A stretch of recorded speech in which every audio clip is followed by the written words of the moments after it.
The FIM Asian Road Racing Championship welcomes you to the island of Lombok. It is the Pertamina Mandalika International Circuit for round 4 of 6 of the Idemitsu Asian Road Racing Championships. It really is spectacular sight. The Indian Ocean flows very, very close to the twists and turns on the far side of the course. Spectacular overlooking spectator opportunities. And some spectacular racing as well. Des Corkill alongside Barry Russell for round 4 of the championship. And while we can enjoy the view, Barry Russell, the racing is pretty serious, and the riders over the next 2 days have got a real task, because this circuit is very different to any that they've received on the Asian Road Racing Championship. Yeah, it is really technical here. A lot of riders come here and say, oh, it's a pretty easy circuit, it's flat. But if you're going to get a really good lap time here and be really competitive in the races, you've got to be point-to-point perfect. Indonesia proudly flying the flag. As you can see, there's a little bit of wind coming off the Indian Ocean, and that has made 1 or 2 differences to the lap times as well. It does blow into the far straights. 30 degrees centigrade. It's cool-ish for Southeast Asia. The wind, as you can see, 21 degrees, but it does blow straight into the rider's eyes. Let's have a look at the circuit format, Barry. And you said it's a technical circuit. 17 corners, but 11 of them going to the right-hand side. Yeah, and we're looking at 12 to 13 there. You can see the runoff, the green area. The riders have to keep off. That will involve them suffering penalties. But there's a look at the overall circuit. It is flat, but there's a lot of turns, a lot of lefts following rights. So you've got to be inch perfect to get a really good, fast way around here. 5 races coming your way today and tomorrow. We start with the TVS One Make Championship, which is the property of Hiroki Ono at the moment. He's on a run of 11 straight wins, but only P3 for bike number 2 for today. So Mandalika proving that it can be difficult even for the very best. Hiroki Ono, bike number 2 in the yellow helmet, celebrates his 32nd birthday earlier this month. He'll be looking to make it 12 wins in a row. Yep, he certainly will, and that is 5 wins so far this season.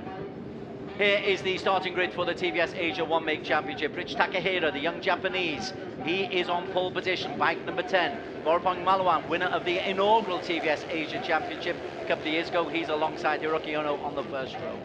And on row 2, we've got Ramdan Rosley, who's been keeping Hiroki Ono honest all season in this race for the championship. Next to him, the fast 15-year-old German Rocco Sessler, and outside of him, Sartak Shaban, who was quick but had 1 or 2 problems in practice. Defending champion Musuke Mohammed from Malaysia is in P7 alongside Chirant Vishwanath. He's a young racer up and coming from India, and Ate Kange, a young Thai racer also up and coming alongside them on row 3.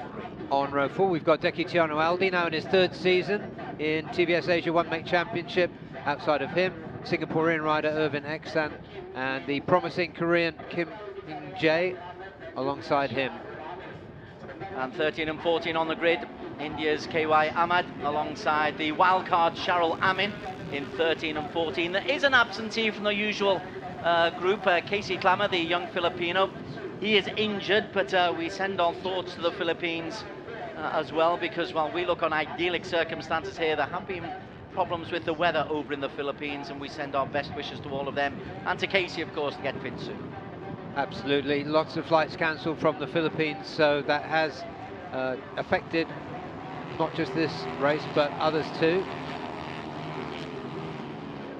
So the formation lap is underway. Now then, the obvious question. Hiroki Ono, vastly experienced. He won a youth series back in 2013. He's been at the top of his game, international competitions throughout. Can they stop him? Can the young guns like Takahira or even you mentioned Sartak Chaban or Chirant Vishwanath, can they make a move as we come into the second half of the season, Pirates? They will certainly be trying to make a move. The thing with Hiroki Ono is he's so experienced and makes so few mistakes. Qualifying was interesting this morning. He went out with Vorapong. Vorapong just pipped his time. And while we were watching those two, Rish Takahira came through and grabbed pole position. So this is going to be an interesting race. Hiroki Ono ran away here at Mandalika. this time last year. Let's see if he can do it again. Let's see who can keep him honest. TVS One Make Series, as it suggests, everyone is on very similar bikes. You can tweak a little bit, but for the most part it is all down to the riders. We'll be getting underway very soon. Green flag is waving to the top of your screen. The red lights are on. It's a long hold. It is a long hold. Now the red lights are on. And we are underway. 8 laps of this 4.3 kilometer circuit. Oh no, off to a solid start. Everybody away nice and safely. But it is the bike number 4. How about that? Ramdan Rosley, who's made a really good start. He's come from the second row to take the lead into the first corner. Yeah, it is Ramdan who's kept Hiroki Ono honest over the course of this season so far. It was a very good getaway too for Boropong Malahuan, who you can see is currently second, and Chirag, the number 8, the Indian who started from the second row, is in third. Really interesting to see if Hiroki Ono will be able to do what he so often does, which is stays with the pack, and then when he decides to turn on the pace, he's able to get away from everybody. But he hasn't been quick in qualification. He wasn't quick in practice either. So maybe this is just a changing of the guard. Ramdan Rosley still leads as that spectacular Indian Ocean view comes into view. That is a really special view, and this group at the front, they have been the strong ones. Ramdan Rosley, it'd be good to see him. He hasn't had his head drop. It could be soul destroying for a lot of people just to see yourself thwarted every time by the same rider. Second, third, and had a P5 into there as well. That's been the season for Ramdan Rosley. A little bit further down, Rocco Sessler, who was 5th on the grid, he's been pushed back a little bit, as was the pole sitter Rich Takahira. Two of the younger racers caught out a little bit from the start. Ramdan Rosley doing well. Boropong Malahuan, the bike number 3, right on his tail as well, as we come to the end of the first of 8 laps, and Ramdan has led from the very first corner. Yeah, 2 Indians performing strongly, Chirag and Sartak. Here they come across the line now for the first time. Chirag in P3, Sartak in 4, Hiroki Ono down in P7. And although he's not far behind, he's less than a second down. It's not often that we have Ono that far down the grid. This could be unprecedented. I don't recall seeing him that far back before, but let's see what happens. Ramdan Rosley leads from Chirag Vishwanath, Indian racer, and TVS, of course, big in India, and they'll be looking for the next generation of Indian racers to make a mark, both on here and in the Talent Series, which Chirag will be part of later on. He's got to come back to Mandalika later on in the season. Yeah, in this series, all eyes have been very much on Sartak Chavan, but that seems to have spurred on Chirag Vishwanath. As you can see, there he is in P3. He's got, is that Deki? No, that's Rocco. Bike number 9 was just forced to sit up there. Sartak Chavan, the man who has been making most of the noise. And still leads the way. Just a few bike lengths opening up between those first 3. Ramdan, Chirag and Boropong. No Hiroki Ono. The distinctive light-coloured helmet isn't too far back. There he is in P6 at the moment. Boropong in the lime green. There's things in this part of the world to the colour of the helmets. They look clear lime green when you're down close to them. Then you put them on the screen in the light. Changes. Sartak goes off the tracks as we come through at the end of lap 2. Ramdan Rosley from Chirag, from Boropong. Rich Takahira has recovered from a poor start. Sartak and Hiroki Ono complete the first 6, with Muzuki Mohammed down in 7. Yeah, Hiroki Ono just looking as though he's going to make his way through. He had a look up the inside of the rider just ahead of him, but decided that discretion was a better part of valour, and there is plenty of time to go. He is only, as you said, Des, about a second off P1. This Mandalika circuit, you can see there's plenty of runoffs. It is, they call it a street circuit because the original intention was that this would be streets to get you through to the coastways, but at the moment it's very much a circuit that can be a bit deceptive, though, isn't it? When there's nothing in your sight lines You think, oh, there's a long straight coming up, and suddenly you've got a left and a right and a left and a right to negotiate. Yeah, it's a busy, busy circuit. 17 turns packed into 4.3 kilometres. It's about the same length as Chang International, which only has 12 corners. Sartak Chavan has forced his way into P2 ahead of Vorapong Malawan. Still Ramdan Rosley leads, as he has from the very, very first. Fastest through Sector 1 and Sector 2. That's interesting. Yeah. Rocco Sessler, the young German. Yeah, Sartak is ahead of Vorapong, as you said, Des, and coming up behind Vorapong is, and alongside indeed, is the inevitable Hiroki Ono. It is rather inevitable. Hitting the veteran stage now, 32. It's been quite a career for Hiroki Ono. There's our championship leader in the yellow helmet, Muzaki Mohammed. As they go through lap 3, Ramdan still leads the way from Sartak, Hiroki, Vorapong, Takahira and Chiranth. Yeah, this is a strong showing from Sartak. Chiranth, who showed well in the first couple of laps. He's just slipped back there to about P5, I think, or indeed P6, because Rish Takahira is on a recovery mission, currently in 4th. Top speeds of these TVS one make 201 kilometers an hour. That's the fastest that we've had so far. That's come from Muzaki Mohammed, the defending champion.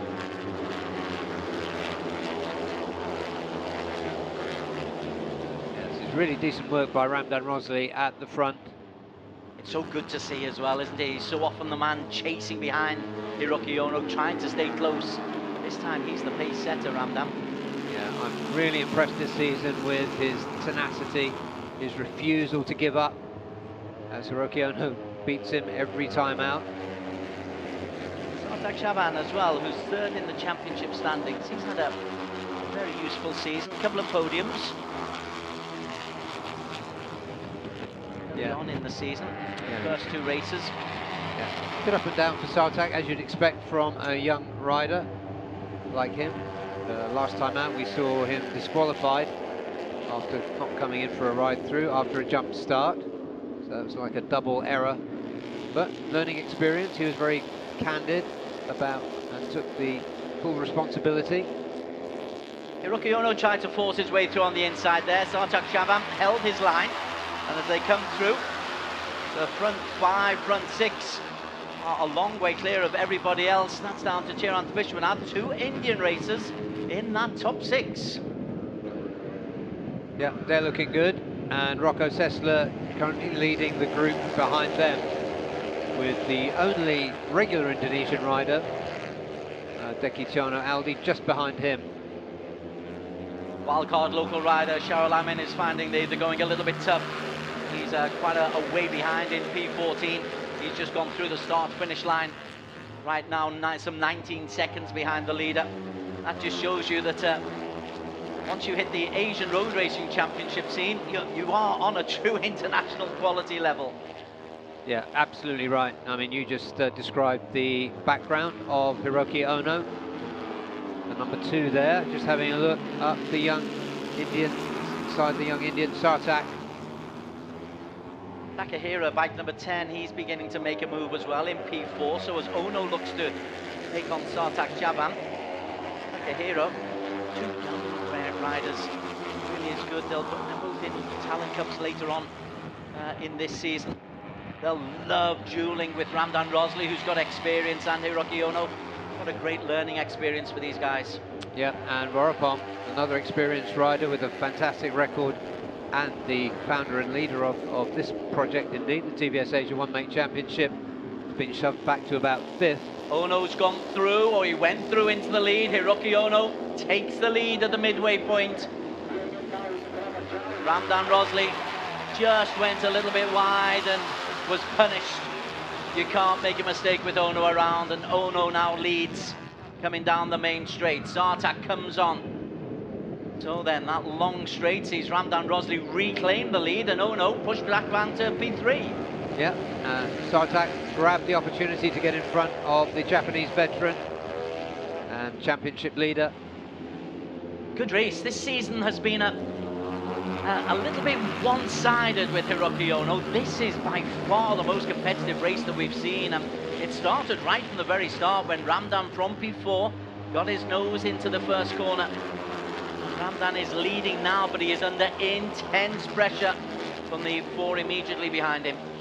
Yeah, Sartak really fancies it, doesn't he? And Hiroki Ono, here he comes up the outside rather, of Sartak. I have to go really, really tight. It's a surprisingly difficult corner, this right-hander. Ramdan Rosley still leading the way from Hiroki Ono, who's now in P2. That was a great response from Ramdan Rosley to snap straight back and get in front of Hiroki Ono. And as you said, Des, there's been big improvements throughout the field, because last time, just under a year ago here at Mandalika, Hiroki Ono won both races by more than 5 seconds. That's not going to happen this time. Ramdan is looking to pick up his first win of the season. He won a race last year, but if he is going to win, my word, he is going to have to work very hard. This has got Underbone tones to it, this one. Yeah. Cracking little race, and not far behind is Shiran Vishwanath, the second of the young Indians. He's not given this one up either. 2 laps to go. And as we were speaking, Hiroki Ono gets through to the front again. And then Ramdan just tried to take him on that sharp right-hand corner. Then they weave their way up alongside the Indian Ocean. No time to take in the sights. But that is looking good now. It's looking good for Ono. That's the most convincing that we've seen him during qualification and during practice. But now, with 2 laps to go, Ono decides, yeah, I fancy win number 12 of the season. Number 12 in a row. Yeah, it would be 12 in a row. Phenomenal record. And in such a good quality field. And so many of these riders lining up now. Takahira, the number 10 in the orange helmet. He wants to break through.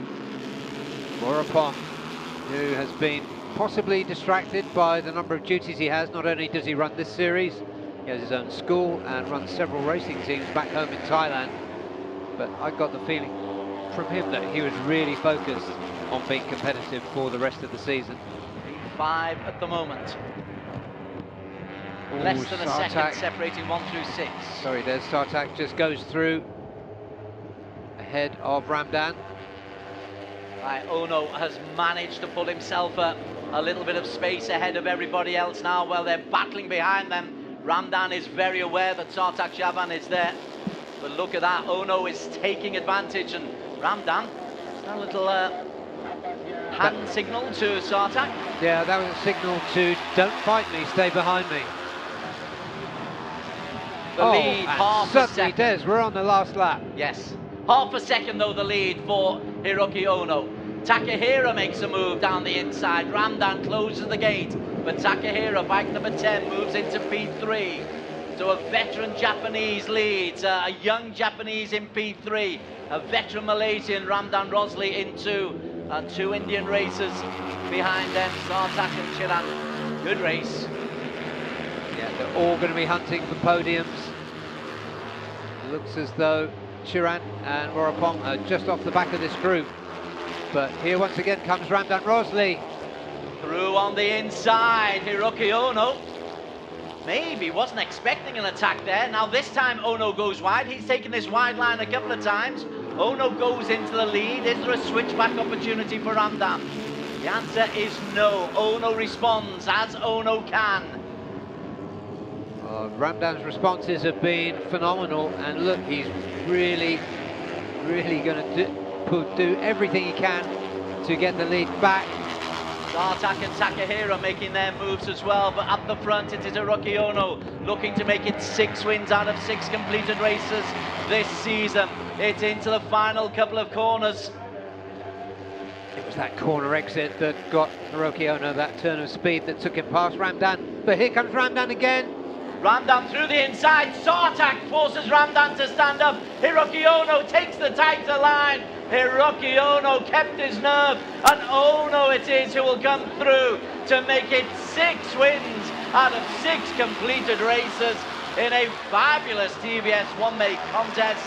Behind them, Ramdan Rosley from Sartak, from Chiran, Takahira and Vorapong. Congratulations, Hiroki Ono, but what a contest that was. That was fantastic performance from his rivals there, his main rivals. Let's just have a look at the last couple of turns. Here comes Sartak up the inside of Takahira, bumps him out of the way, hard but fair.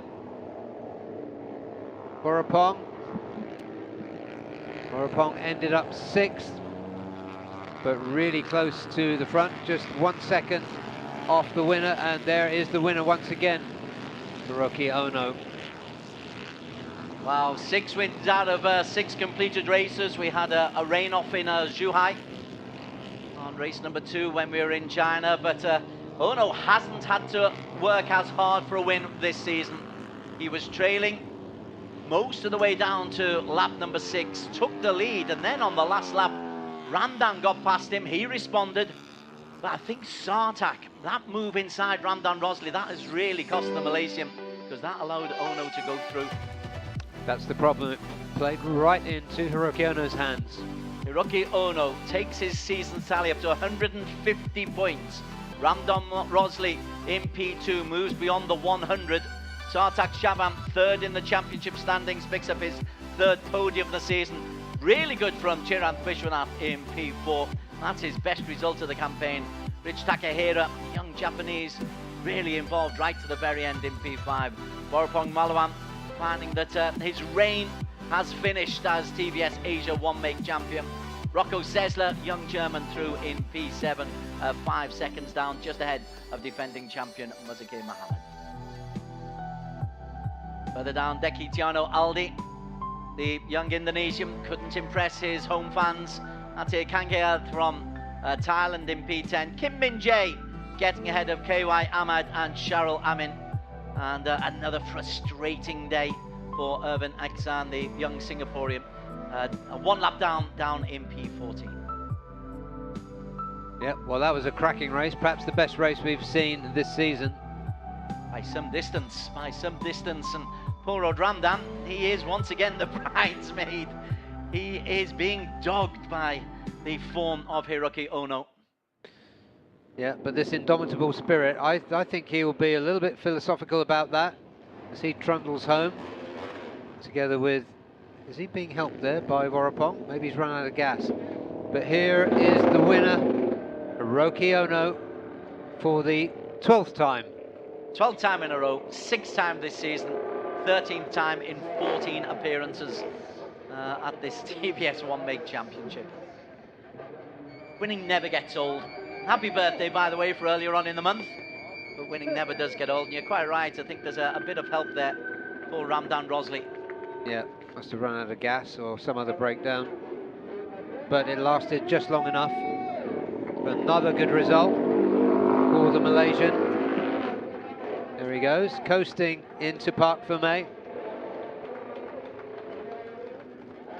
Let's take a look, but I don't think he'll be too downhearted by missing out again to the same rider.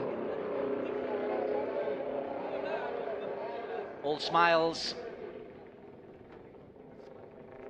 And the fact that you're quite right, the fact that others are getting closer to Ono, a rider with such experience, that will please them, and particularly, I think,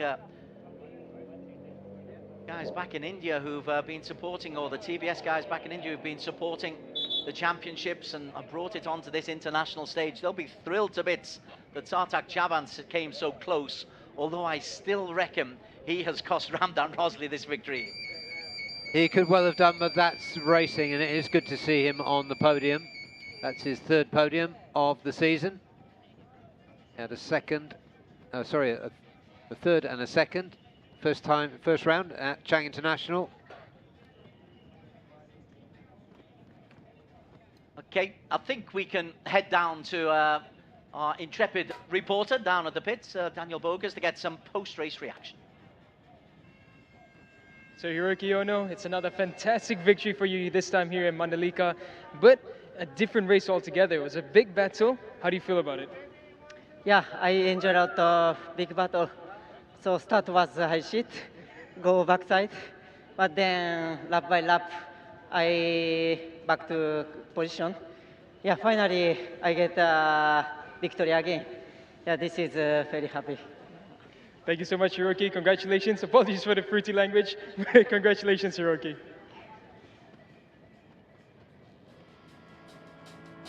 Race highlights from race 1 of the weekend, the TVS Asia One Make Championship, and Hiroki Ono, bike number 2, the clear championship leader, got off to a less than stellar start.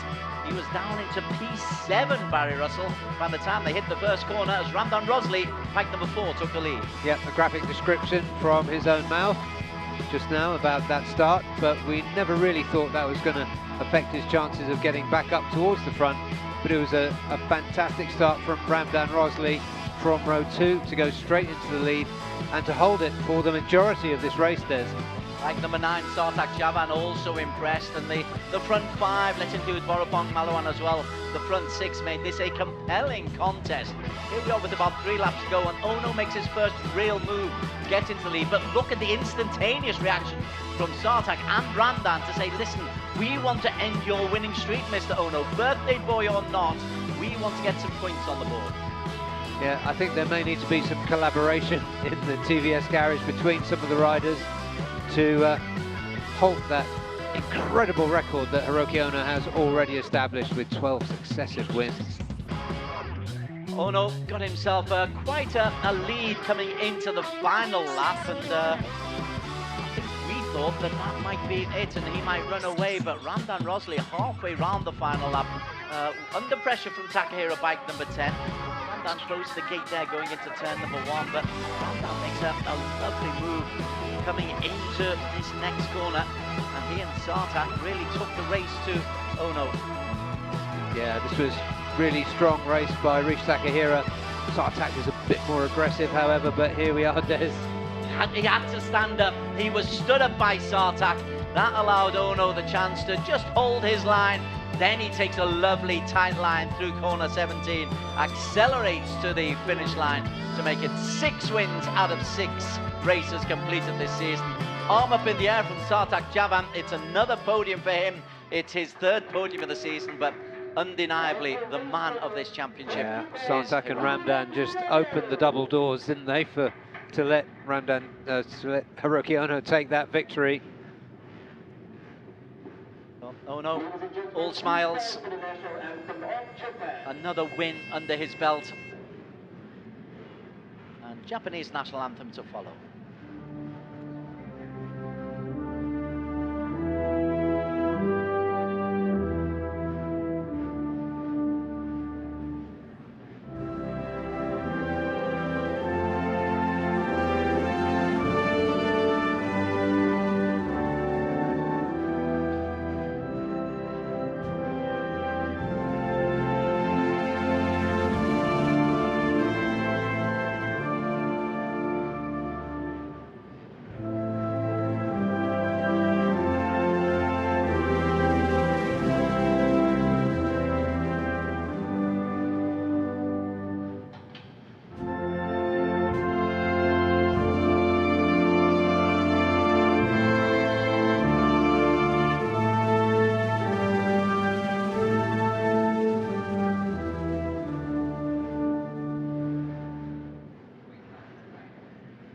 Migayo, the Japanese national anthem, a familiar refrain for Hiroki Ono, not just this season but throughout his career. And his prize will be handed out by a familiar face, the Japanese Kentaro Kobayashi from Sumitomo Rubber Industries Limited, otherwise known as Dunlop, who are the tyre supporters of the Asian Road Racing Championship. And talk more about Dunlop later on, because they've got an important part to play in this this weekend. For now, it is all smiles. Ramdan, is that a strained smile? Yeah, it's a bit of a strain there, you know. I think he thought that that was his when he attacked on the turn 16. This is what happens when you think you've made it and you've got somebody of this rider's quality that will just snatch it away from you and break your heart again. TVS engineers, mechanics, they look on. Big thumbs up from them. It's a good addition to the Asian Road Racing Championship, this One Make series. It's the 3rd season that we've had. Ono is, barring catastrophe, almost certain to become the champion. Yeah, he moves on to 150 points, and if I'm not wrong, Ramdan moves on to 103. So that's a 47-point deficit. That's almost 2 wins. With 5 races to go. Stands alone on the podium. There is the view of the Indian Ocean to celebrate. Hiroki Ono confirming Barry Russell's mathematics. O-level. Ono 150 points. Ramdan Rosley 103.47 behind. Sartak Jabam 66 leads another youngster, the Indonesian Deki Tiano Aldi on 55. P5, Gerard Vishwanath, he'll be delighted with that one, the young Indian. He's on to 52 and will be looking to maybe compete with Sartak for a top 3 place. Borapong, the inaugural winner, he's 6th on 51 points. Atin Kange has accumulated 50 throughout the season. And Rich Takahira might be frustrated to only pick up 11 points today, but he's on 49 in 8th place. Okay, as the fans look on and they enjoy the sun and the cool breeze coming off the ocean, we're going for our first break. When we come back, the fun and the games of the Underbone 150cc. This is the Asia Road Racing Championship coming to you from the Pertamina Mandalika International Circuit in Lombok, Indonesia.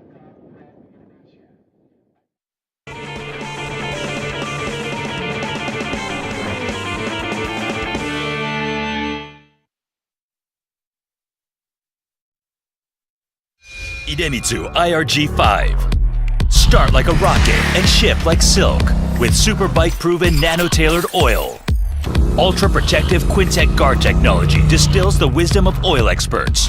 5 protective benefits in harmony unleash the peak performance of your engine. Nano Silky Tech ensures extra smooth upshifting at high RPM. Rocket starts, silky shifts. Idemitsu IRG5. Idemitsu.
And a man short, we are underway, and it's a fine start from Fahmi Bassam. Right in the middle, he's got off to a terrific start. Got a jump off Aditya Fauzi. Fahmi Bassam, 2-2-2. See how it works out this time around. Everyone very circumspect first time round. It'll get increasingly hectic, particularly in the last 2 laps. Akid Aziz is the man who leads the way. The gold and black livery with Fahmi Bassam behind him. Fahmi's Army, as you've christened him. So Race Tech 60, enjoy this moment in the sun. 1-2. Wait for the sponsors. They can see it, but then Akid Aziz has a little look, and Najrul Izzat, he seems to have the real knack of just being able to judge the pace of a race. Also in there, Fahmi Bassam, he's learning. Lap times dipping now inside 2:17. Shafiq Crossley at 2:16.9. And Aditya Fauzi loses the lead after what seems like a long time. He has literally led for half the race, and now... And let's start watching how this run to the line works out. Shafiq Crossley looked good there. So Akid was leading coming into the start of that straight. 2 overtook him. Well, 1, Shafiq is very, very close to overtaking him. So, as I say, I don't think you want to be P1 coming into that final straight.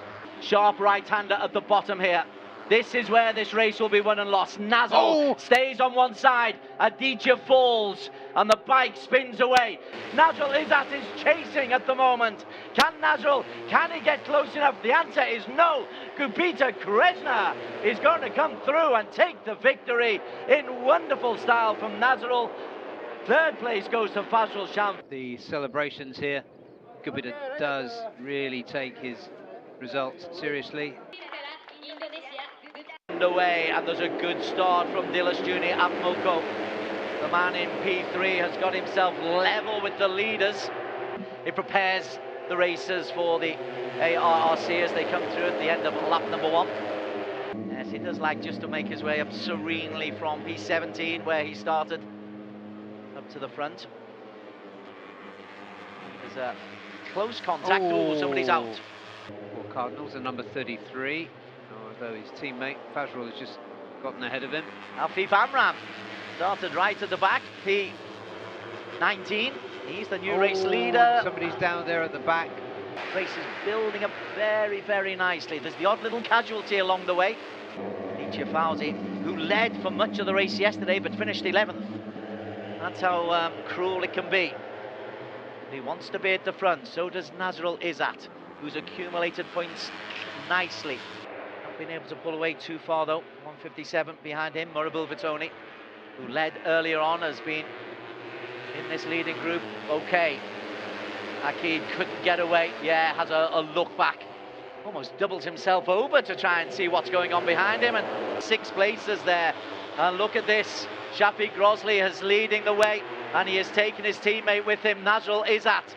But Akid Aziz is the new leader. Aditya Fauzi is there into victory corner. Akid Aziz for Malaysia. Akid Aziz comes through, and Akid Aziz is going to hold on. Aditya Fauzi tries to get close. Akid Aziz holds on to take it from Aditya Fauzi, from Nazrul Izzat Bahodin. It's another podium for Nazrul Izzat. The weekend for race Fauzi, he also has been ultra consistent as well. And our first thrilling Underbone memories there from Mategi last time out in June, and Akid Aziz, who's also doing well in his domestic Cup Free Championship, is very much a man in form, and he's good on the technical circuits, Barry Russell, and very few are as technical as this Mandalika International Circuit. That's right, 2.6 kilometers with 17 corners packed into it. And Akid Aziz, here is the story. Well, this is the story, and that the championship leader, Nazrul Izzat Bahodin, he is out. He had a crash in practice yesterday and has got a shoulder injury, and as you can see, a broken wrist as well, so he will not be racing today. Yeah, the wrist injury, they said, is fairly minor, but he had an operation on it yesterday. Looks like a dislocation of the collarbone, so he'll be back for Sepang. But he came into this round 4 with a 14-point lead over Akid Aziz. And Akid Aziz is very much the form rider. We saw him win in the very last time out. And he did. That's the grid. I think we can head down towards Daniel Bogas, who is amongst the scrum down on the grid. Thank you, Barry. The track conditions, well, weather-wise, the wind is ever evolving. It's starting to get a bit strong, so it's going to be tricky out here for the Underbones. Let's have a chat with some of the riders. First and foremost, pole man for this race, Faris Putra. So Faris, fantastic performance so far this weekend. How are you feeling going into this? Syukur Alhamdulillah dapat starting di pole position, tapi terlalu awal untuk saya bergembira. Try fokus untuk race dan tengok semoga ada rezeki lah untuk naik podium. Thank you, Faris. So the translation for that is it's too early to make any predictions, but he's going to give it best, and if he has the luck and the prayers on his side, it's going to happen. So good luck, Faris. And now we're going to head down to row 2 to the real championship contender, Aditya Fauzi. He's been looking absolutely brilliant this season, and for starting from row 2, it's not too bad either. So Aditya, the championship is coming alive now. How do you feel about this race? Ya, di round 4 ini di Mandalika saya tidak akan menyanyiakan kesempatan ini. Saya akan mengejar ketertinggalan poin saya di race kali ini.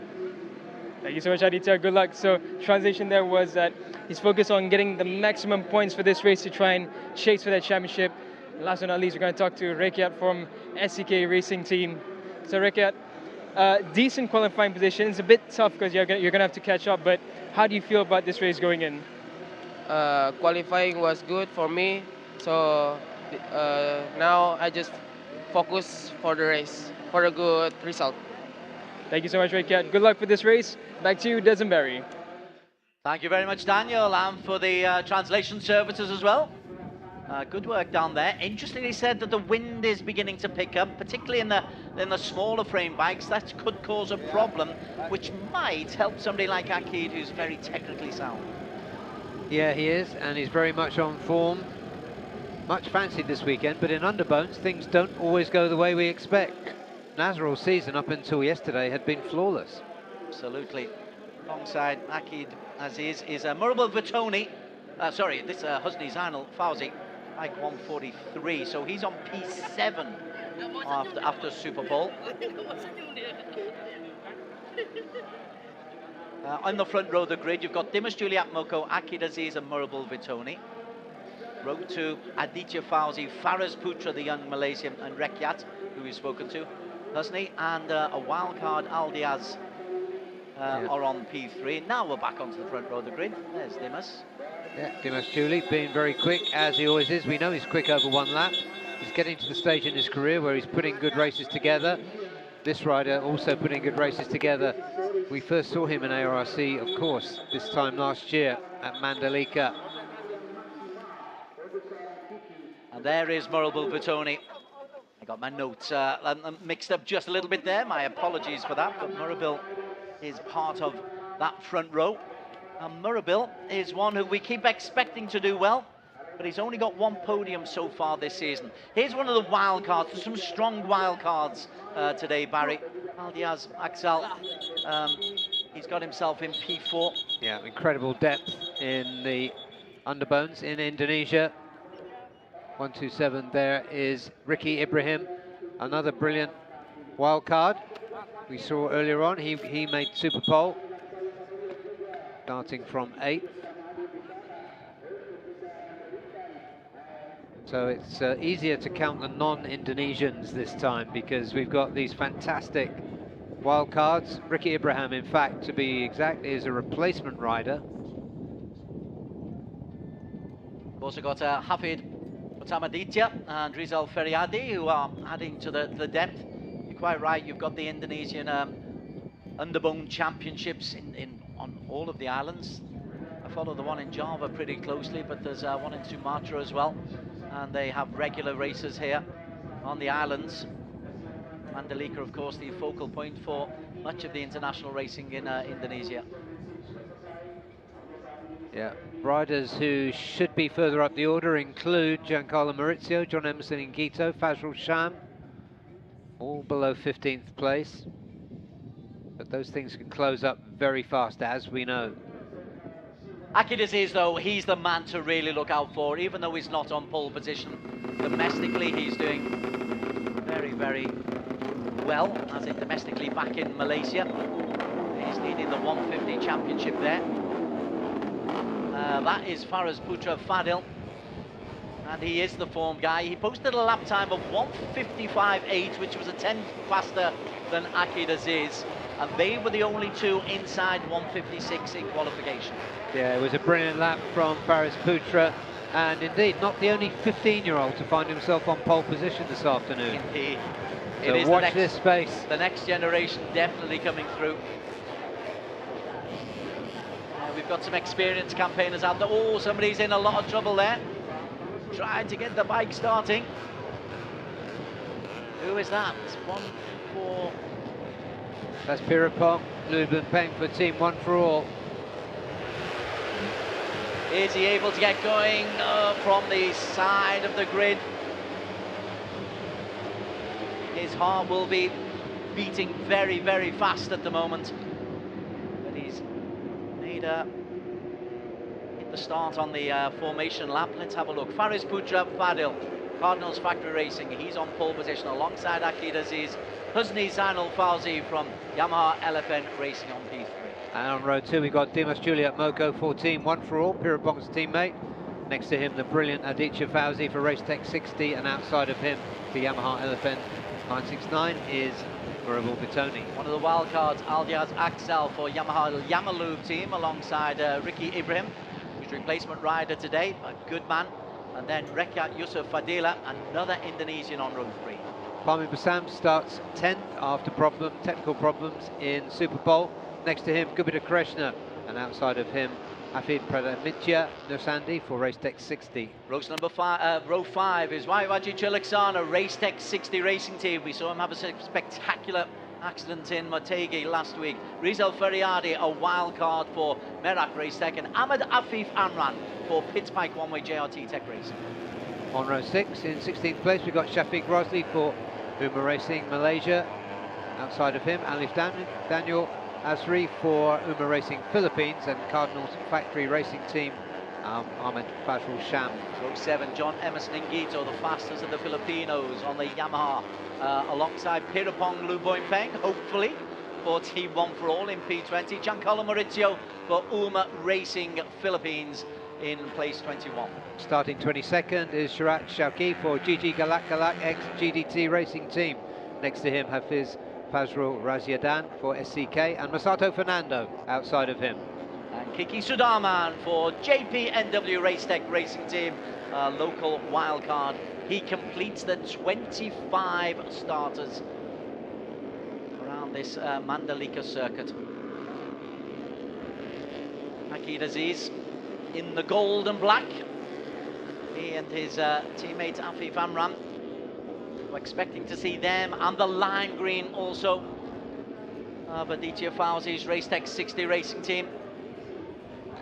Yeah, such a strong lineup for Pitspike, One-Way JRT, Akid Aziz and Afif Amran.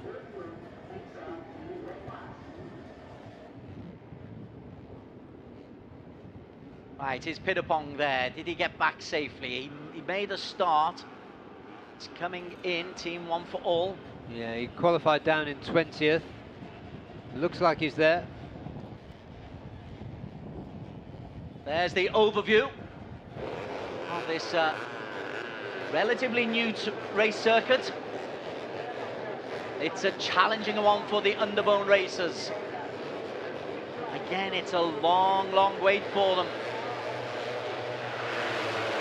It's a good, clean start. Up at the front, Akid Aziz is just trailing in the wake of Faris Putra Fadil.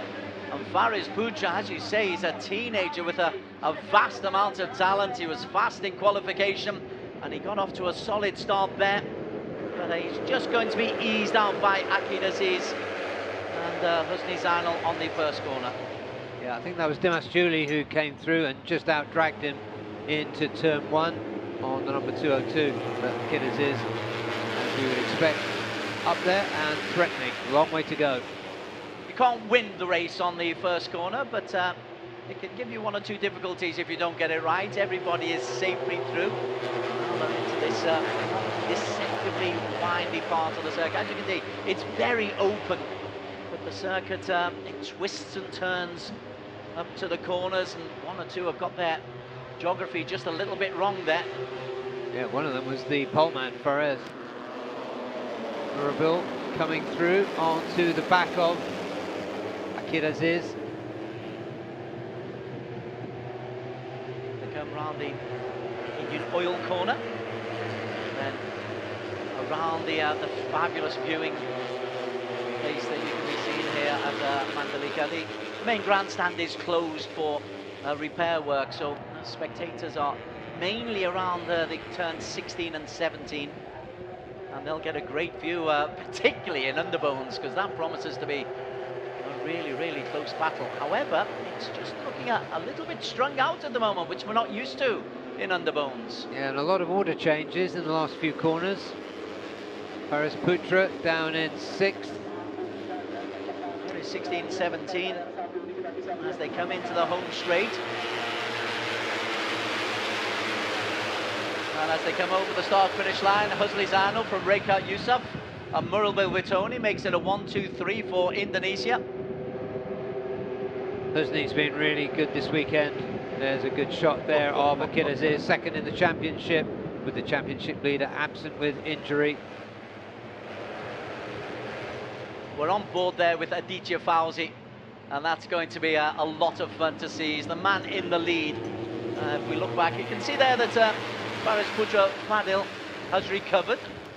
The man from Cardinals Racing in the sky blue. Yeah, two teenagers at the front as it stands, and it won't stand for very long. It stood for less than your cent. And it was a short one. No conjunctions in that one. Wow. This is what Underbone does for you.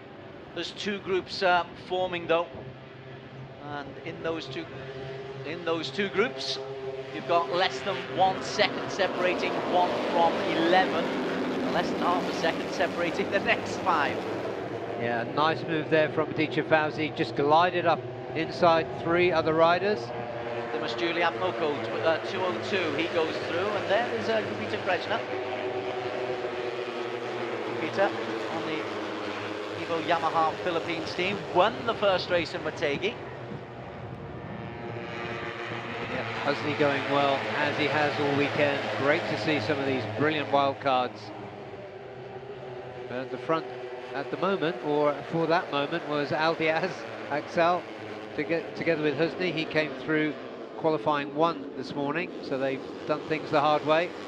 That's the tight turn 16. Then you've got to try to get yourself in position to take it a nice line through 17 to sprint towards the start-finish line. There'll be an awful lot of rehearsals as they come through at the end of the second of the 8 laps, and it is Aldiaz Axel, bike 69, that leads the way from Dimas Juli, Muralbil, Aditya Fauzi. It's a 1-2-3-4 for Indonesia. They are trying to make this Mandalika circuit very much their own. Oh, there's Aditya right behind him. There's 127, Ricky Ibrahim. Yeah, Aditya, of course, with Racetech 60. The wildcard teammate is Hafid Pradamatya. He's moving up in that group too. Just wondering where the team boss is. Yeah, easy to pick them out in the lime green. But still leading the way. Oh, that's Fadil makes a move down the inside.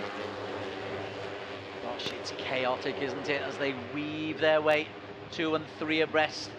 You've got to have eyes on your back and the head, particularly in a field this big. Look how that, it's 4-5 abreast as they come into this sharp right-hand corner.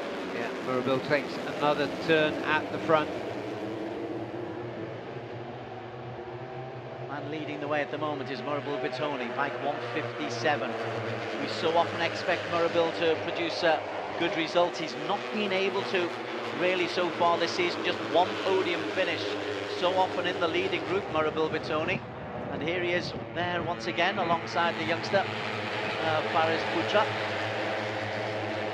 Yeah, we look back there at the bike of Hafiz Farrell, I beg his pardon.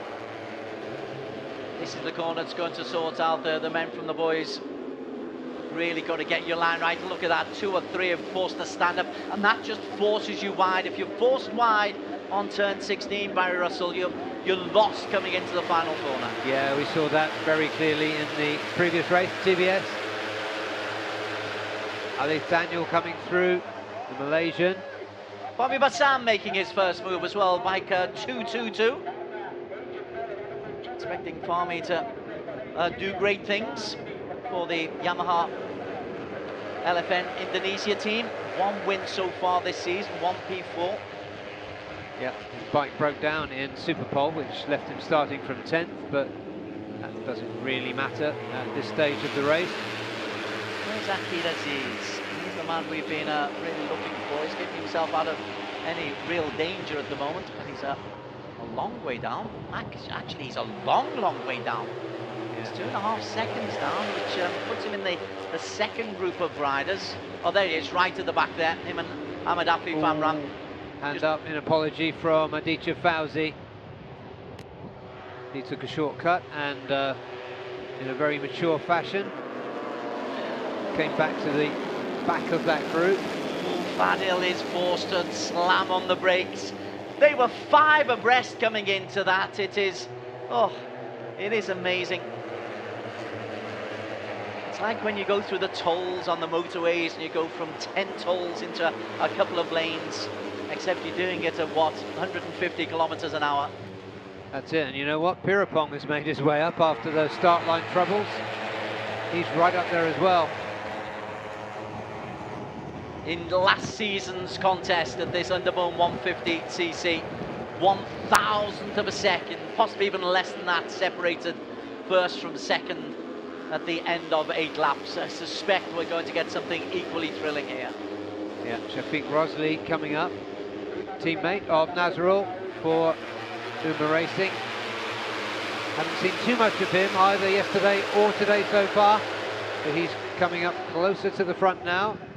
Again, though, it's Al Diaz, bike number 69, who has got himself towards the front there, and there is Pirapong Luboimpeng, another of the wildcards, bike number 70, Sinan Shafi, who we weren't really expecting to be bothering the race leaders, but there he is in the purple and black.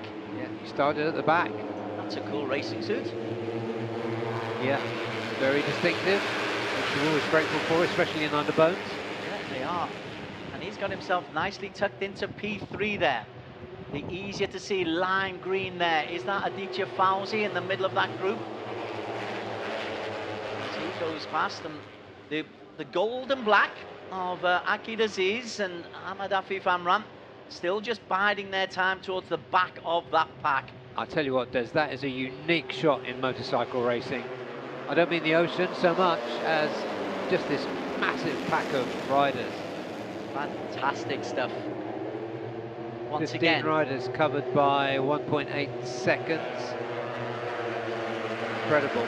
2.5 seconds, 1 to 21. Akid Aziz towards the back end of that. He's either playing a very, very canny game and biding his time, or he's in trouble. Yeah, he ran wide, apologised, came back at the rear of that group, but past the halfway point now. And it is, once again, Aldiaz Aksal, one of the wild cards as they come into 16. This really is the difficult corner. You've got to sort yourself out, not be forced wide, and then get yourself very brave. Nice tight line into the start-finish line. Yeah, if you do go wide, you better have a way through to the other side of the track before you get into turn 17. Aldiaz leads from Rekat Yusuf, from Murabil Vitoni, John Emerson and Gito. You mentioned the Uma Racing Yamaha. They are, the Uma Racing Philippines team. They're now up into P4. Pirapong in P6. Looking down, Akid Aziz still 21, 2.5 seconds down. Paris Putra making his way back in after starring earlier and making his way back.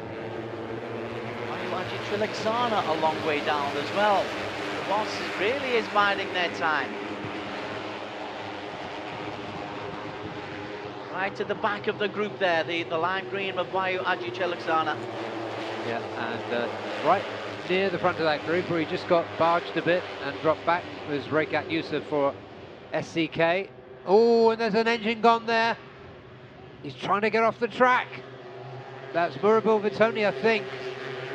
Could well be. We'll find out in a second.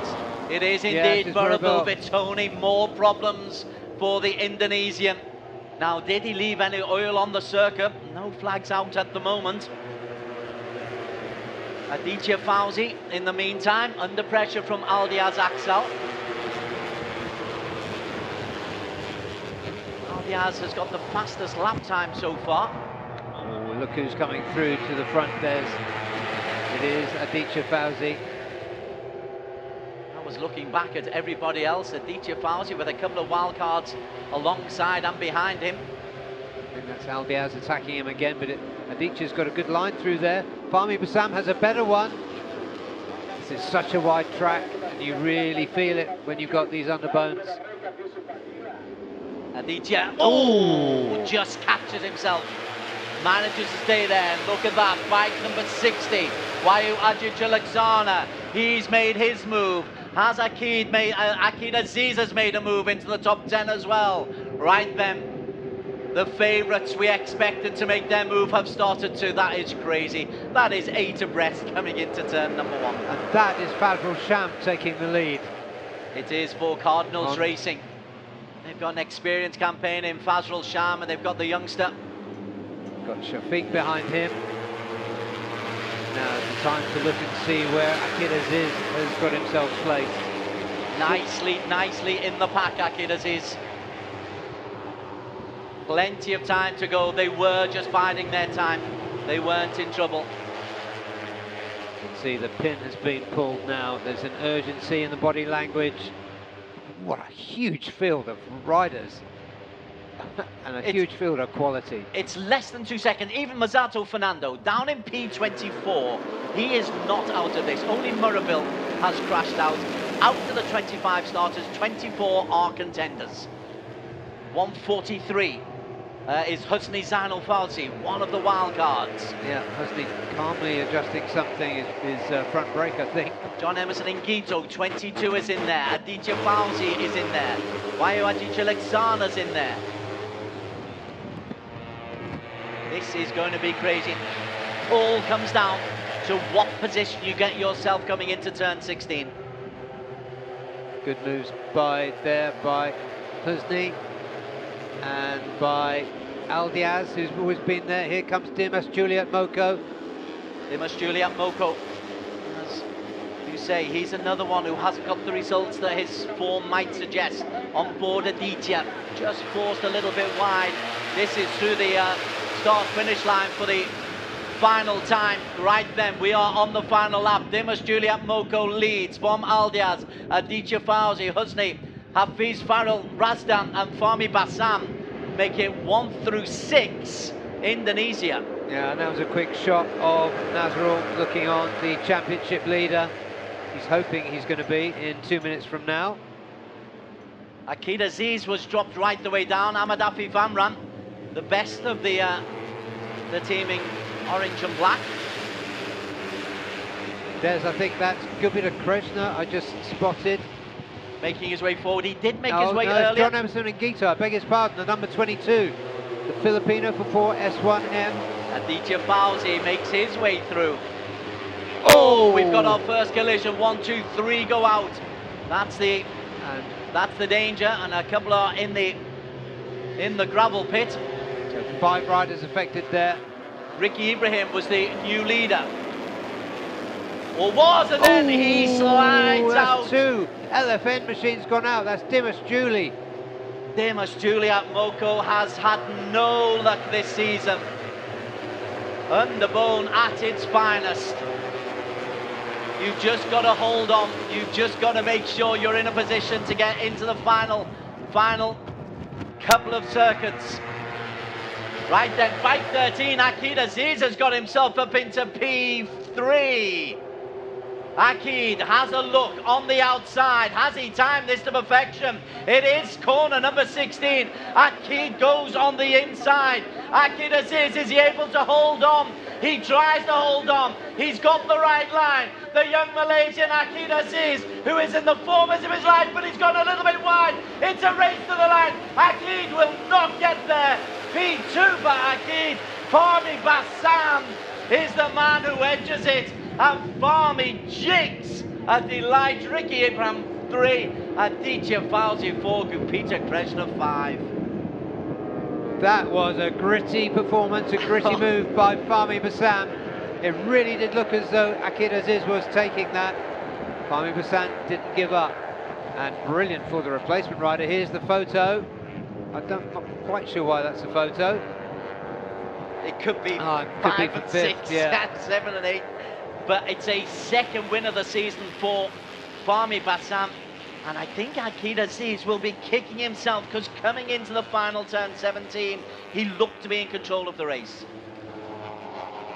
And the forlorn figure we saw looking on just a few moments ago, Nazrul Izzat, he has lost his championship lead. He came in with a 14-point lead from Akid Aziz. Akid has just picked up 20 points. Aditya Fauzi moves within 7 of Nazrul Izzat as well. Fahmi Bassam shakes his head. I really did that, didn't I? Yes, you did. came from nowhere as well. He hadn't really threatened, he'd been at the front, maybe in lap 5, but then just hung around in the middle of the pack so often in Underbone. You don't want to be leading coming into the final couple of corners. You want to be in P4 or P5.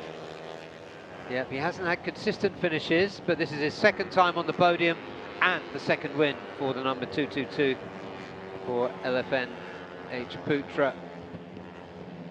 Poor old Murable Bitoni, we saw him have engine problems. He went out again. He's great in qualification, but can't finish races. Right then, this is, I believe, the official result. Fahmi Bassam has the victory.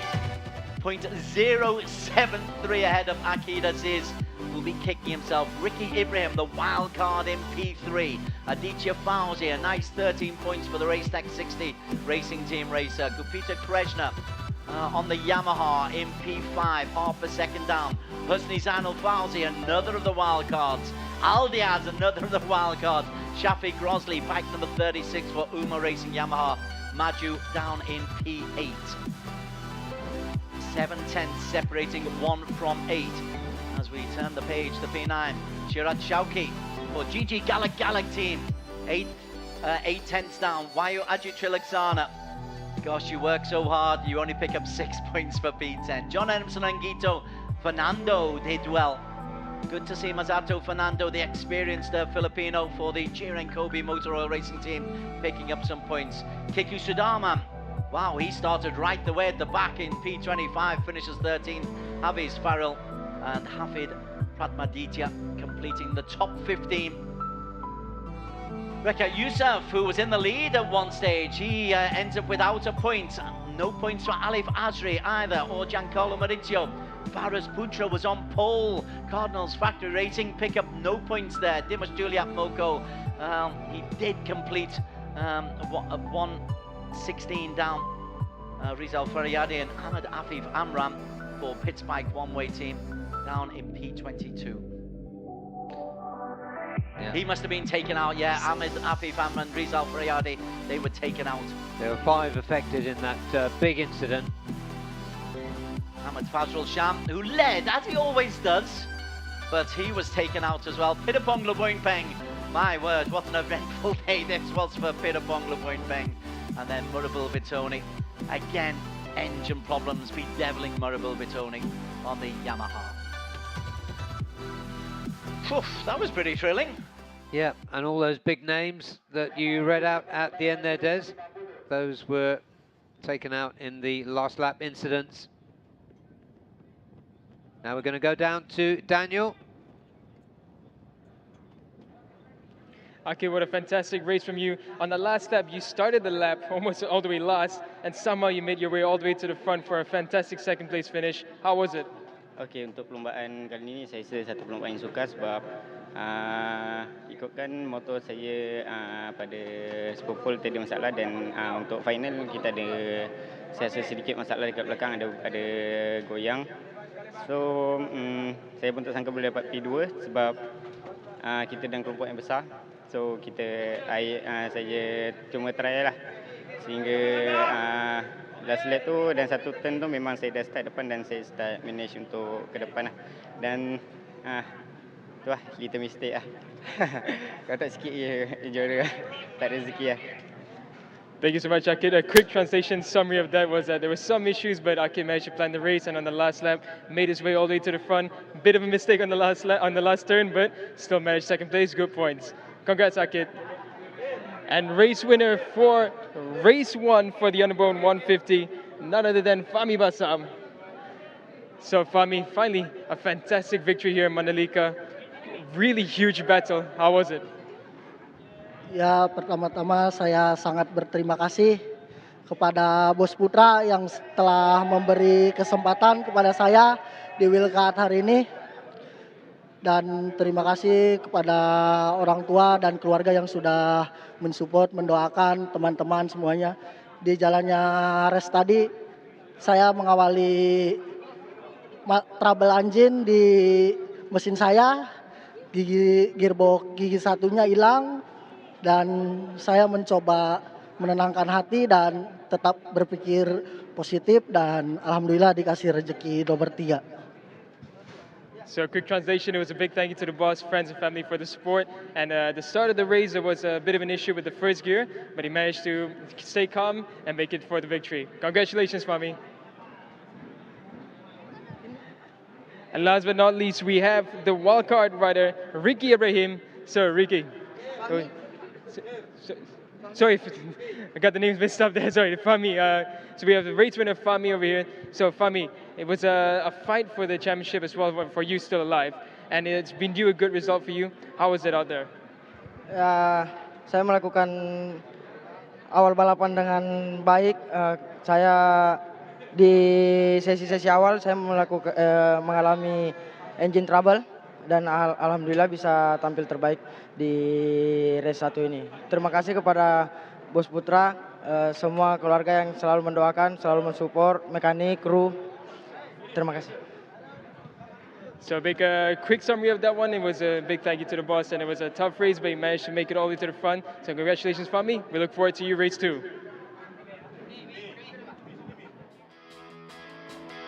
Highlights from a hectic Underbone 150cc race number 1 at the Mandalika circuit. It started off serenely enough, Barry Russell, but we knew it'd get a little bit chaotic.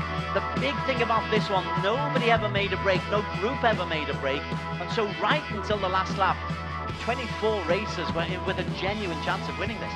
It was absolutely incredible, even by Underbone standards. That's one of the most thrilling races I've seen. I'm not sure that I even blinked during that race. Nazrul Izzat Bahudin was an absentee. He was injured. He will not be racing this weekend. He's the championship leader. So this was an opportunity maybe for Akid Aziz, bike number 13, to pick up some points. But Akid, he stayed towards the back of the pile and he let everybody race. An awful lot of wildcards here, 6 wildcards. And I think 5 of them picked up championship points to really make it difficult for the championship contenders. Yeah, it's made it really interesting. The rider on your screen there, the number 69, Albiaz, he was there pretty much all the way through. There is Murabel Vitoni's engine going. We're really lucky he didn't dump any oil on the circuit. And this is where it got really, really interesting. Poor old Murabel, you can tell under the visor, a mistake there from Aldi, just to show how difficult it was as the race tech racer.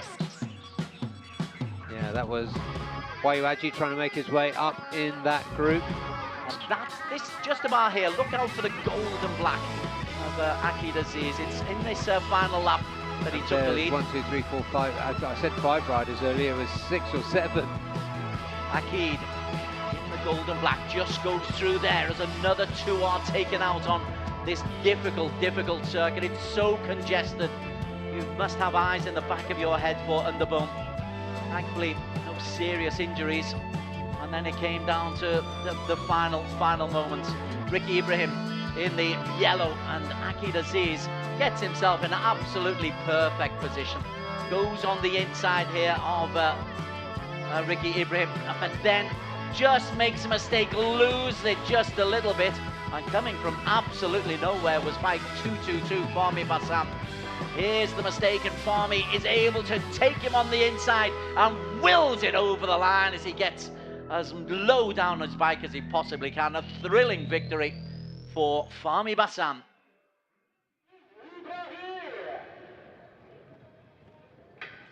Ricky Ibrahim for the Yamaha LFN racing team, picking up 16 points, the wild card. And here is Akid. A nice mature interview from him post-race as well. Barry acknowledged his error. Yeah, he did. And, well, I know what Nazrul would have been thinking, given the quality of the rider that was chasing him so hard in the championship, the rider that's had such a good turn of speed recently in the last few races. So let's see when the championship scores come up very shortly. Ladies and gentlemen, please rise for the national anthem of Indonesia.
very, very proud. Fahmi Bassam there, picking up his second win of the season. And that'll catapult him towards the top of the standings. Move on to 70 points as Stefan Maki Karapie, the FIM Asia president, hands out the prizes to the wildcard, Ricky Ibrahim. Actually, replacement rider, I do apologise. Replacement rider of the wildcard for the LFN team. And to Akid Aziz, who is the new championship leader. This will be a popular win on the Mandalika circuit, an Indonesian winner on the Underbone 150cc. Fahmi Bassam for the Yamaha LFN team. And now to present the team award, we'd like to invite Mr. Troy Reza, Commercial Director. The team award is being handed out by Mr. Troy Reza Waraka, the Commercial Director of the Indonesian Tourism Development Corporation, who are the organisation behind this circuit. And the team award for the Underbone 150 Race 1, Yamaha LFN HP 969 Indonesia Yamaha Racing LFN team pick up the award.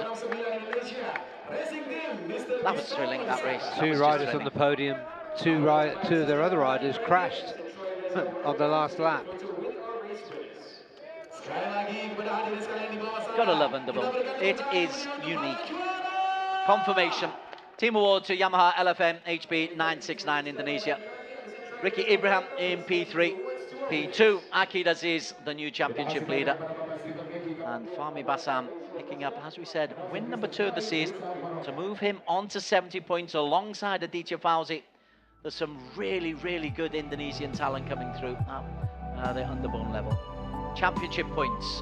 83 points for the championship leader, the new championship leader for Pittsbike One-Way JRT Tech 2 Racing, Akid Aziz. Nazrul Izabahudim, an absentee today and tomorrow with injury. We hope he will be back in time for his home races at Sepang in the middle of September. Fahmi Bassam is level with Aditya Fauzi, 13 points behind Akid Aziz. Kupita Kreshna on 56 points, the former champion. Murabil Vitoni, he of the wretched fortune, is on 49 points in P6. Ahmed Afif Amran out of the points today for Pittsbike. He's on 41, level with another former champion, Wayu Aji Trilaksana for Racetech 60. Okay, the breakers are coming in off the Indian Ocean and we're going for our own little commercial break, after which we have a little bit more mayhem for you.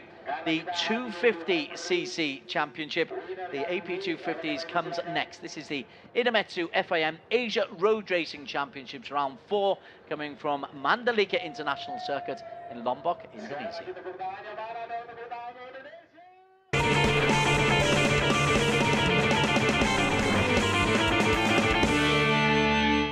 Idemitsu IRG5. Start like a rocket and ship like silk with Superbike proven nano-tailored oil. Ultra protective Quintec guard technology distills the wisdom of oil experts. 5 protective benefits in harmony unleash the peak performance of your engine. Nano Silky Tech ensures extra smooth upshifting at high RPM. Rocket starts, silky shifts. Idemitsu IRG5.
look for Astra Honda Racing. They'll be looking to dominate from the start. We're underway, and it is a solid start indeed from Kiandra Ramadipa.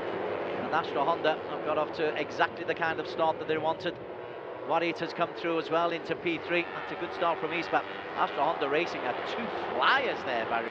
It's being tracked by the two Yamahas. The Kawasaki now drops into the P5. And the three makes are all genuinely competitive this season, thanks to some rather judicious use of the rules. Got this track sorted. That's a terrific way to lead into this final straight. Yeah, look at the confidence there as he comes out, uses just enough of the curb, but not using a little bit too much of the curb and some of the grass. He's taken 7/10 of a second in the last lap and a half. Yep, and set the, oh no, not quite the fastest lap of the race. That is still with Yutadate. Date goes down with Aiki Yoshi. Is Arayagaska, so can Arayagaska do anything about that? We've got the wild cards as well there. Ogiwara, bike number 12, he's involved. On bike number 62, Ryuji Yoko. Behind them, Sharafuddin Azman, who's had a very difficult last couple of laps, but he avoided any of the problems there. The quality of racing in the All Japan Series is fantastic as well. Lead again has increased as Kiandra comes down the hill. AP 250cc. That's aggressive by Arayagaska, forcing Persian wide under braking. The race will be won by Kiandra. This is the battle for B2. Kiandra wins it. Is it a 1-2 for Astra Honda Racing? It's going to be close. It will be a 1-2 for Astra Honda Racing. Well, the official time slot says Arayagaska got ahead of Persian Atna for Kiandra. Been on the podium this year, but Kiandra Ramadipa really is. They are a go, and it's a strong start from Ramadipa. He's got away to a nice steady start. He's taken Persian Adna Firdaus with him. 10-lap race as we come towards the tail end of the first of these laps. It's yesterday's race winner, Ramadipa, Kiandra Ramadipa, leading the way. Date shuffled back to about 5th at the moment. Persian holding on to a lead. This is Underbone-esque, isn't it? There's so much changing going on out there. And yeah, looking at it from above yesterday, that is, as you say, there's a deceptively long straight. 6 laps to go. It's still Astra Honda, 1-2. Kawasaki very much in there. Where's Yutadate? He's down there as well in P5. Hanging on in there in P13, 2 seconds down on the race leaders. We come through with 5 laps to go. Into our commentary position a little bit off the pace. A long way off the pace, but we've got 13-12 within 2 seconds of each other. In that pack is another of the wild cards, Ryota Ogiwara. He would have been hoping to try to stay closer to the top 10. Sadly, mechanical problems mean the end of Kevin's race. Probably better to come in the second half of the season for the Indian team. So impressive yesterday, leading and increasing his lead as everybody else raced. Now he's looking impressive. That was a lovely line to take through. Ramadipa looking for back-to-back wins. Herjan again does it superbly, but loses it. And that will mean Ramadipa will have the lead. Herjan Atna, back-to-back wins for him. Ogiwara in P2. Date will take 3. Desperately trying to finish. Arayagaska, his mistake on the last lap means that he comes in P4. So this name, Kiandra Ramadipa. Thankfully, he's on the top. Yes, a win double there for Kiandra Ramadipa, but he's not really been massively impressive in qualification. He'll be down on P6 when we do go down to the grid. And I think we can go down to the grid pretty quickly, where Daniel Bogas is amongst the scrum to give us some pre-race thoughts. Daniel. Turn 1, the first talking point of the race. Turn 17 down there will be the final battle. But down the front straight, we're actually getting headwinds. So for the 250 slipstream, that's going to be a big factor. Talking about 250s, let's have a chat with poleman for the first time in the AP 250 class, Irfan Haikal. Irfan, it's a fantastic result so far for you and the team. You start on pole. How are you feeling for the race? First kali saya nak ucapkan Bismillahirrahmanirrahim, dan race kali ni saya akan cuba sebaik-baik saya dan saya akan cuba untuk menang dekat Mandalika ni. Apa pun terjadi, kita bismillah. Thank you so much, Irfan. Good luck. So he said with praise, he's just going to try his best to hold on to that position for as long as he can.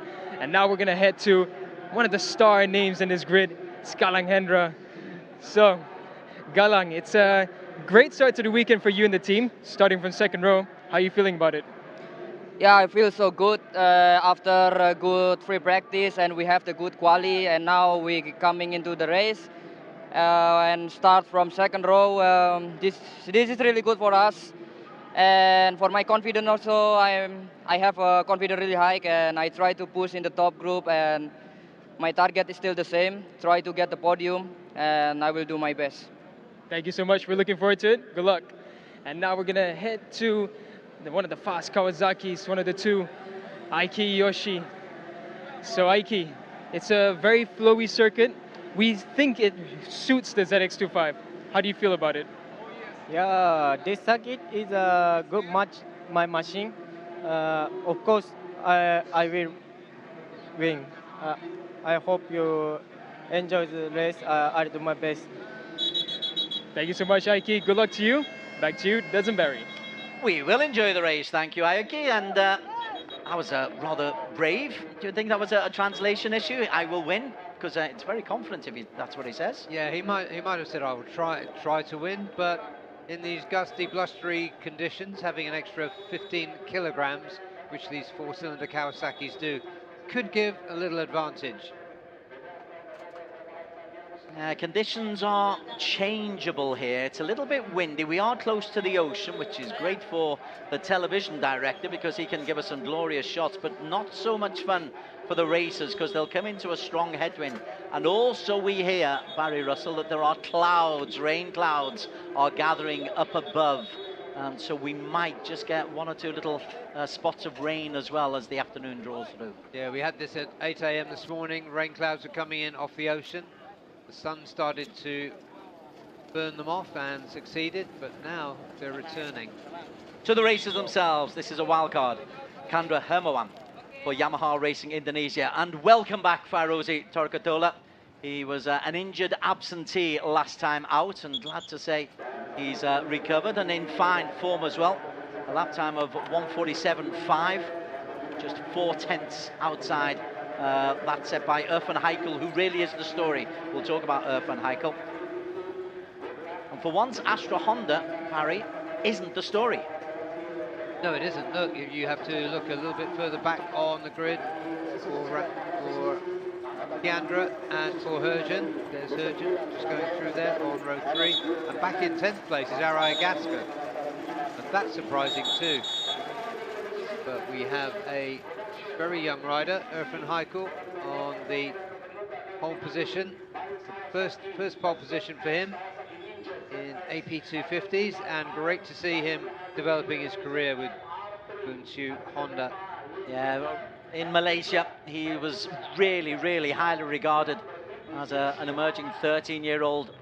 And then he had an injury last season, which rather derailed him a little bit, but a first pole position for Irfan Haikal, who's still only 16, for Idemitsu Bunchu Honda.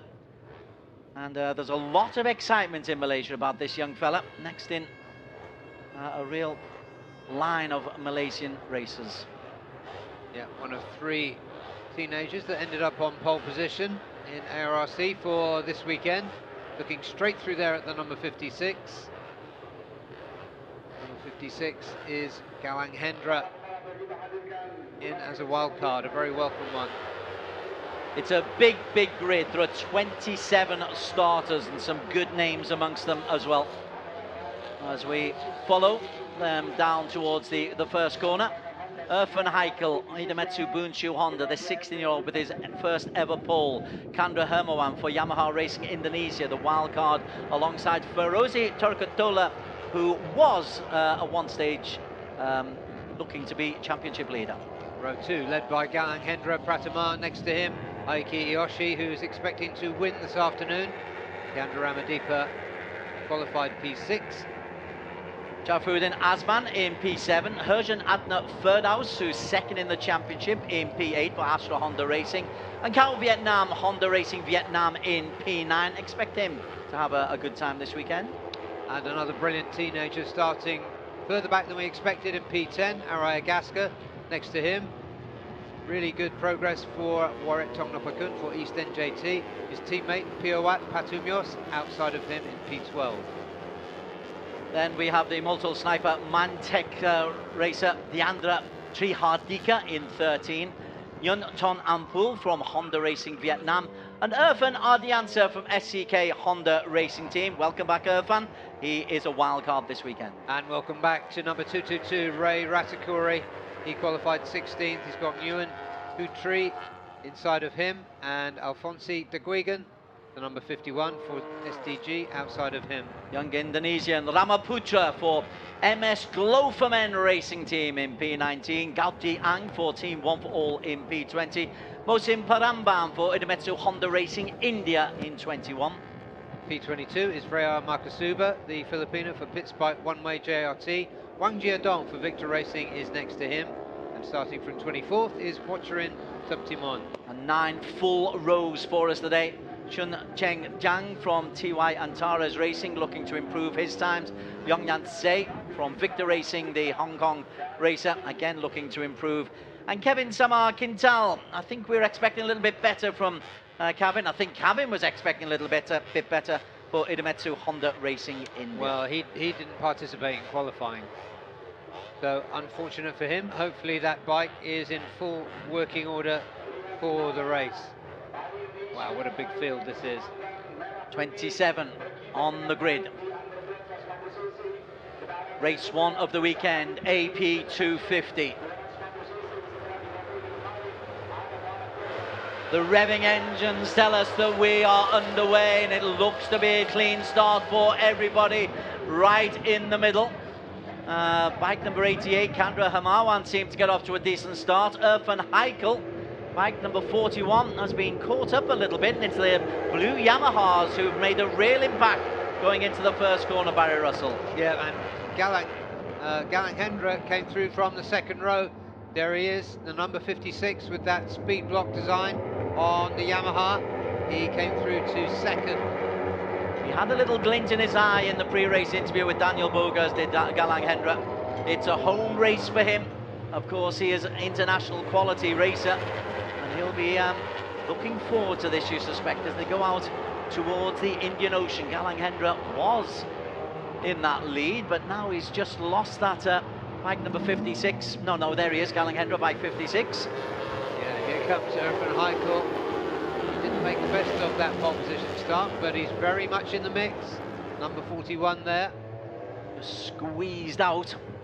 I was looking for a blue Yamaha for Galang Hendra. I'm used to him in that, but of course he's a different racing colours. Yamaha Yamalube team. As Irfan Heikel, and bike 46, Herjan Adna Ferdaus has made a decent start as well, second in the championship standings. Where's Ramadika? Extra Honda have had things very much their own way in AP 250 over the last couple of years. Not so much here. And down goes Irfan Ardiansia. And it's I think it's Tonampu. You're looking the 6 and 9 upside down. I was. Hang on, let me stand back on my feet. Hopefully he's all right though. Yeah, another Vietnamese rider there. Cal Vietnam. Coming through, Galang Hendra leads, and it's a half-second lead that he's got over Fairozi Torkutula, who were delighted to see him back. That injury derailed him last time out. He missed the last couple of events. He's had a P1 and a P2 so far this season, Fairozi, and then that injury scuppered any chances of another podium. And behind them, that's a decent start as well by 63, Sharafuddin Azman. There's some experience out there as well as youth. Yeah, there certainly is. Cal Vietnam in the mix there, and so is Ray Ratakuri, just on the right of your screen there. It's reassuring to have the likes of Irfan Ardiansa and Ray Ratakuri back in the mix. The Kawasaki's, though, haven't been able to make that much of an impact so far. A long way back is Ayoshi. We've got a new race leader. Yeah, look at the speed there. Rosie got a great drag out of the previous corner. Turn 9. Being told by race control it's a clear start, no jump starts from anybody, so nice and clean. Sharafuddin Azman looks to get himself into a decent position as they come into shot. Rosie leads Galang Hendra. Decent work as well by Kandra Herman, the local wildcard, bike number 88. It's the Yamahas having a whale of a time out there, Barry. Yeah, Sharafuddin as well. He's really made his mark in this category now. Made the transition from prototype Moto3 bikes to production-based 250s. Galang Hendra has just been shuffled back to third. There's Ray Ratakore. AP 250, 8 laps to go, 2 laps gone, 8 laps remaining. Tora Katila is leading the way. Arai Agaska has come up from P10 to swoop into the lead. To put his teammate Ferozi behind him. Galang Hendra behind him. We've got Sharafuddin following Galang. Arai Agaska was involved in a fabulous 150cc race here last year. He'll be hoping to have a similar result that he got. He got a win at 150 in Underbone. He's just been eased back into P2. There is Cal Vietnam. He's got a little bit of company for him. I'm looking for Kiandra Ramadeepa, double winner last time out at Mategi. He's down in P11 at the moment. Yeah, and also back is Virgin, who got a double win here last time. Last time being last year. So it's the Yamahas leading the way. Galang Hendra in P4 at the moment. It's blue, blue, blue. Galang Hendra also in the midst there. Irfan Heikel, right. He is the story of qualification. His first ever qualification, the 16-year-old. But he's not been able to make an impact early on, but he is still in touching distance. Less than a second between 1 and 6. A little further back there. Ray Ratakuri's got the better of Cal Vietnam. And he's setting off after Irfan Heikel. That shot from above, it shows you how tight that kind of U-turn is at the end. In fact, it's beyond the U-turn. They go beyond the 180 as they come through at the end of lap 3. Arai Agaska leads from Kandra Hermawan, from Fairozi, from Galang Hendra. 1, 2, 3, 4 Yamaha. Half seconds there covering the top 8. Irfan Adiansa. Kiandra not out of it, 2.2 seconds down. As you can see, there's nobody's really been able to pull away. Daniel, in the pre-race, he was saying that what kind of a drag you can get from the men in front of you would be crucial as they just go up what counts for a hill here. Aiki Oshii down in 15th, 4 seconds off the lead. Here comes Galang once again on that Yamaha with the retro speed block red and white design on the fairing. Arai Agaska tries to snap back at him. Sharafuddin Azman hanging in close as well on the for Idemitsu Honda. And of course I am unbiased here, but I'm happy to see Ray Ratakuri. I know, it's very reassuring, isn't it, to see some names. Irfan for me. The reassurance of Ray Ratakuri. Irfan Ardiancia, yeah, I agree with you, Des. I agree. He always brings something to the party, something to the fight. But at the moment, it's Arai Agaska who is leading the way from Galang Hendra. Different generations of riders. Arai, he is a local boy. He's a Lombokian. As they come through the start-finish line once again, Arai Agaska leads from Galang Hendra, from Ray Ratakore and Kandra Hermawan. Sharafuddin not far behind. Fairozi still there as well. Bike 36, 16 Irfan Ardiansa answers the call. Very good, Des. Ray Ratakore, indifferent in practice, in qualifying. We know he has, he puts on his racing suit for these events. And it's really good to see veteran fighting there with, got another great rider, Galang, just behind him. Out of shot, I can tell you, to Kevin Samar Quintal has got himself up into P21, having started right the way down in P27. For those who didn't have good qualification or didn't get a qualification time, it's just a case of improving as there's near contact there. Evasive action was required. Cal Vietnam and Galang and Irfan involved in that. And the wild card, Kandra Hermawan. Oh, 42 goes out. Yeah, 73 on the bike. Gao Ang for Team One for All. It's the sole entry in AP250s. Yeah, that all on his own. The front washed away from him. Rider's fine. Bike needs a bit of a dust off. Those airbags have taken a bit of a battering this weekend. A lot of riders have come off. It's an awkward little circuit to deal with. 222 is in P2, Ray Ratakore. As they come through, it will be 5 laps to go. The race leader remains to be Arai Agaska. Now then, 212, just at the tail of that little group. Is he holding something back a little bit, perhaps, Keandra Ramadeepa? Or have the Yamahas really got their engineering sorted out for this particular race? Yeah, Irfan getting on with it as well. Looking behind them, is that Sharifuddin? Yeah, 63. Cal Vietnam not far behind them either. My goodness, you got some quality here.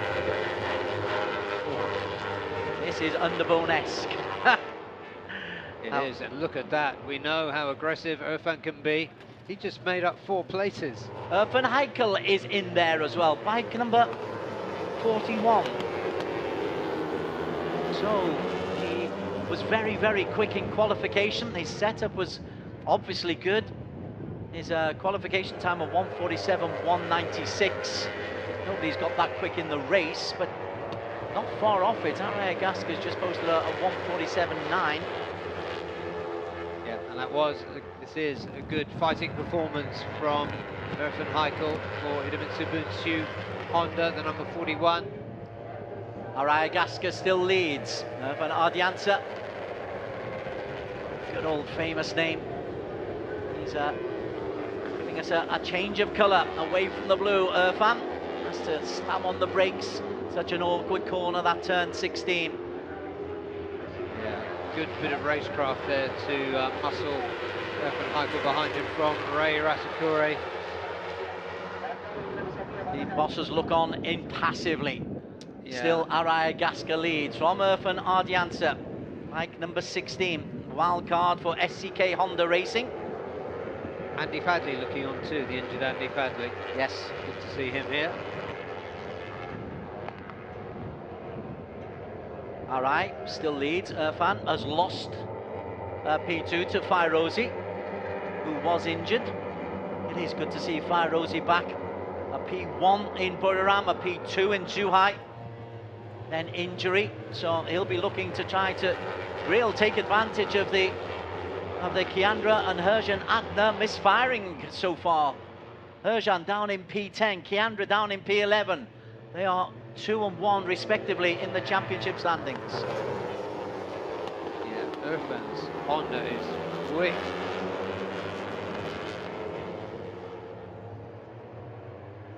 SCK Honda really working well. Indonesian in for the Malaysian team, working well together. Arai Agaska fights his way back to the front. Just keeping an eye on what's going on in front of the bike number 41, Irfan. This could be a fight, because we know Irfan doesn't take any prisoners. Irfan Ardiansa, Irfan the elder. Yes, yes. Coming through still is Arai Agaska. This is good from Kandra too. The Yamaha Indonesia wildcard, number 88. Arai Agaska has had 2 podiums so far. He's been pretty consistent. A victory here would help him towards the top of the championship standings. Sharifuddin will be looking to pick up points. In fact, Arai, if he picks up the win, would go to the top of the championship standings, depending on how low down the field Kiandra is. And at the moment, Kiandra is out of, well, he's just inside the top 10. Aragaska just finding a bit of daylight. Ray Ratakuri's trying to stay with him. This is going to be interesting just behind him. Galang Hendra's gone backwards. Yes, he has. 2.5 laps to go. Irfan in the orange in P3. Ray Ratakore alongside him. 36 is Fairozi Torakotulai. Well, there's some tough guys here, and that's one of them just going wide there, the number 222. And number 10, who's in the VIP suites. Have a lovely view of this sweeping end. Moment there for Sharafuddin. Van Heikel is still there. Khao Vietnam not too far behind either. Khao Vietnam's had his maiden win of this campaign in controversial circumstances, but he's won a race so far this season, Khao Vietnam. Yeah, sometimes you get the run of luck and sometimes you don't. It was a win I don't think anybody would begrudge him. He followed that up with a did not finish and a did not start in the next two races, as you say. Sometimes the luck is with you, sometimes it's not. Aragaska trying to make sure that it's not about luck as they come into the final 2 laps. Arai Agaska has a lead. He's got a 7/10 of a second lead from Irfan Ardiansa and Fairozi Torakotula. Yeah, the riders behind need to stop scrapping, start catching, if they're going to have a chance to overhaul the 15-year-old race leader. Got 2 of his teammates behind him. It's only when they take their helmets off, you look at the faces, you realise some of these fellas are very, very young. Arai Agaska, though, a mature head on young shoulders and has got a lead. In fact, he's been leading for 4 laps. Very impressive from him. Irfan Ardiansa behind him. Fairozi behind them. There will be changes, though. Just look at the talent there. Ray Ratakore, 222, makes a move in. Well, there's Irfan Heikel. Oh. Wow, that's a nightmare for Irfan Heikel. He was hoping to capitalise on his first ever pole, but he could end up out of the points completely. Yeah, we didn't see what happened there. I think it might have been just a light fall. There is Khao Vietnam, number 65. Just at the back of this group right now. Ray Ratakuri has a nibble at Fairozi. Yamaha will be enjoying this one. Still, Arai Agaska Dibani Latsana, given his full moniker, he leads coming into turn 16, but he is under pressure. He knows he's just got to take the line. He's the man in control. It's up to others to take the gamble. Yeah, they've closed up this time, and that is the penultimate time they will have gone round. It was 0.7 of a second last time. It's 0.2 of a second now. A race is on. Right, what kind of a pull? Who's going to come out? Ray Ratakore comes out from behind to take the lead for the first time. Bike 222 has the lead. Yamaha Yamalube. Yamaha pit lane. That's inscrutable. Yes, that's also a deep intake of breath. And Ray Ratakuri takes the lead on this last lap of 10. He's got Aragaska trying to get the lead back. He's got Fairozi and he's got Kandra. All 3 of those from the same team with him. Just behind them, Irfan Ardiansa and Kian. Yeah, that's 2-1-2. Kiandra Ramadeepa has left his move very, very late, but there is the championship leader. Moves into P7. So, if he can finish in the top 10, he will retain his championship lead. But how big a dent will be put into it? Ratakore is there, Sharafood in 63. And then Kiandra. Remember, he's a young player, racer, Kiandra Ramadeepa. Oh, awkward moment for Arai.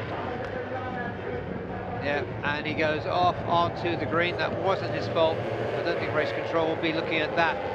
And the Kawasaki's come in as well. Ratakore, can he hold on? Round turn number 16, Ray Ratakore has got this in his sights. and Ray Ratagore as a wild card. It is going to be a famous win for Ray Ratagore, for Yamaha Yamalube to take it.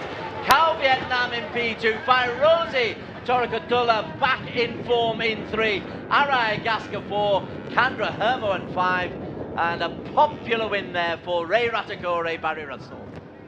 Yeah, well, as you noticed, Des, I was on my feet for that Ray Ratagore. What a brilliant move from the veteran, and what a good move too from Cal Vietnam. Ferozi came through to pick up another podium. Arayagaska off the podium this time. Championship leader Kiandra Ramadeepa recovered. He's rescued 10 championship points, Kiandra. So he will retain his championship lead. Not such good news for Herjan Atna. He finished in P7. Cal Vietnam in P2 as well. This is turning into a season to remember for Cal Vietnam and the Vietnamese. Nicely done. We were looking at the Yamahas, the Indonesian Yamahas. They ended up finishing 3rd, 4th and 5th. 3 entries this weekend for Yamaha Racing Indonesia. What a race that was. Well, the wildcards have made life very, very interesting in the championship standings. Ray Ratagore for Yamaha Yamalube takes the 10-lap race, and he takes it quite comfortably, 0.6 of a second clear from Cal Vietnam for Honda Racing Vietnam. Fairozi Torikatula on Yamaha Racing Indonesia, 1.3 seconds down, nearly 1/10 of a second clear of Araya Gaska, who led for so long for Yamaha Racing Indonesia, and Kandra Hermawan in P5, 1.6 seconds down. Kiandra, 10 points for him for Astra Honda Racing, and Herjan Atna, that's why they're top of the table. Even when they're not at their best, fighting best, they still pick up useful points. Sharafuddin Azman, who was looking for a podium for so long for Idemitsu Honda, down in P8. Iyoshi came late on the Kawasaki, but couldn't get better than 9th. Irfan Ardiansa fell away, having been in the leader group for much of this race for SCK Honda Racing. He's in 10th. Warrit Tong Nopukan for East NJT Racing in 11. Deandra Trihardika for Motul Sniper Mantek on the Kawasaki in 12.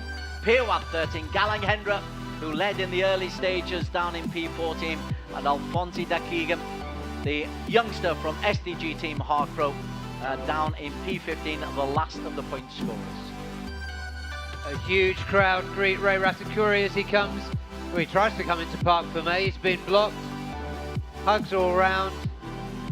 Absolute jubilation.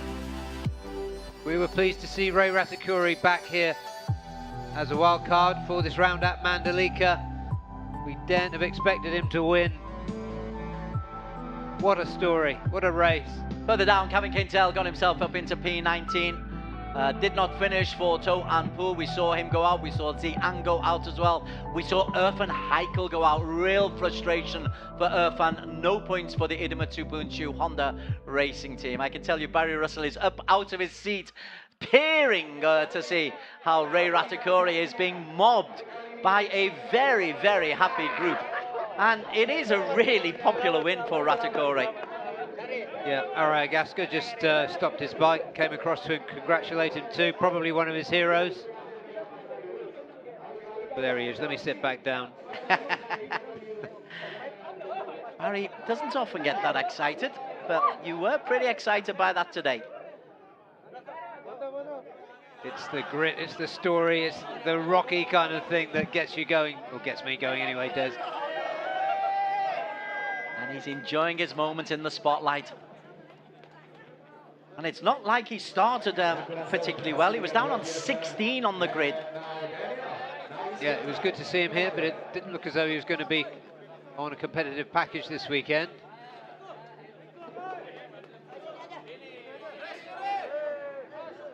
Great work by Cal Vietnam to come through in second in that melee. And I think amongst all the celebrations, Daniel Bogas has been able to force his way through, and will hopefully get some post-race reaction. Rosie, what a race that was. The entire race was a huge group of battles all the way until the final lap. How was that race for you? Yeah, for the first, thanks to Allah, Alhamdulillah, thanks to my team and my family. for hard work for today. Yeah, this race is difficult race for me, but after crash in Japan, I recover for my leg, and I come back stronger from here, and I stay focused for the last lap, and lap by lap I stay focused, and in the last lap I try to push, but I mistake in the last corner, but I don't know. Thank you for my family. Thank you for my team. Thank you so much. Fantastic race. And in B2 now, we have from Honda Racing Vietnam, Cao Vietnam. So Cao Vietnam, second podium this season for you. It was a fantastic race. It looked like the Yamahas were running away, but you came in the last lap and found your way onto the podium. How was it? When I see the last lap, and I keep calm. I know one from turn 5 to turn 10 is long, so behind better. And when out on turn 9, I see all the rider fighting, and I say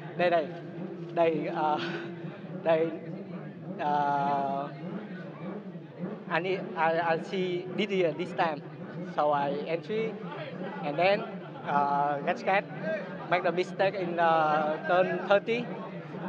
Give me for easy to fighting on the podium now, and I just lock the line on the last corner and finish in P2. Brilliant race, Cao Vietnam. Congratulations to you. And race winner for AP250 Race 1, Ray Ratakore. So a wildcard appearance for you. It's a comeback ride and instantly a victory. Fantastic race. How was it?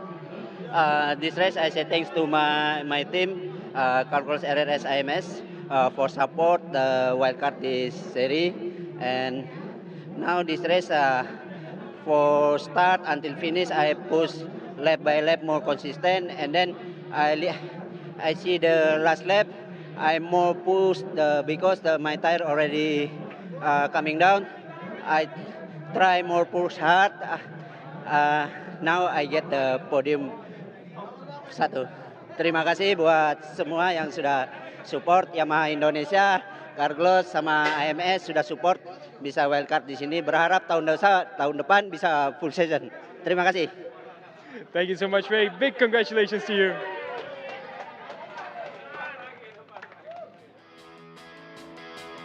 Really good race in the AP 250cc. Championship leader would have a tough time here, Kiandra Ramadipa, after back-to-back wins last time out in Motegi. This would be the Yamaha show, Barry Russell. It certainly was, Des, and it was good to see Irfan Ardiancia getting amongst them in the early stages of the race. He would fade a bit later, as would Warwick Tongmapakun for Eastern JT, who made a good start, but it was very much Yamaha. One of the Vietnamese Hondas going off there, but their day wasn't done. Araya Gaska, bike number 38, the local boy. I think he wanted to show the local crowd that he is a real talent. He's a young lad, bike number 38 leading the way. Galangendra, far more experience behind him. But already you're seeing bike 222, Ray Ratakore, and that excited you from early on as sliding off no fault of anybody else. Yeah, it was. We were seeing him there. I was surprised to see him there at the beginning because he just hadn't had the pace up until this point when the lights went out for the race. Irfan Heikel, who was on pole, the 16-year-old, looking to make a real mark. We've not seen the best of Irfan Heikel. We thought that he might be able to make a real move today, but he would have engine problems later on, and he would not pick up any points. There indeed is Irfan Heikel, and that left the story of the day for Ray Ratakore. Barry Russell, talk us home. Well, Ray Ratakore, he got himself into position. He kept himself in contention for the whole of the second half of the race. Araya Gaska at the front here as we got onto the final lap. He took the lead going into turn 1. That expression. And there he was at the front. Ferozi having a bite at him. Araya Gaska trying to get through. Behind him was Cao Vietnam. Ya, Cal Vietnam would come through and pick up a very nice second place from a long way behind, but Ray Ratakore, I promise you, my co-commentator Barry Russell was standing up, almost cheering in a strictly neutral way as Ray Ratakore came through turn number 16. He was willing him to take the right line. He did. Cal Vietnam also did, while those behind them were battling away. A famous, famous victory for the veteran Ray Ratakore as a wild card. Cal Vietnam in P2, but the championship lead still belongs to Keandra Ramadipa, who came through in P6 to pick up 10 Absolutely, points. brilliantly judged and brilliant tactics from Cal Vietnam in second. Here they come. P3, Fairozi Tokatula. Good response to his injury problems last time out.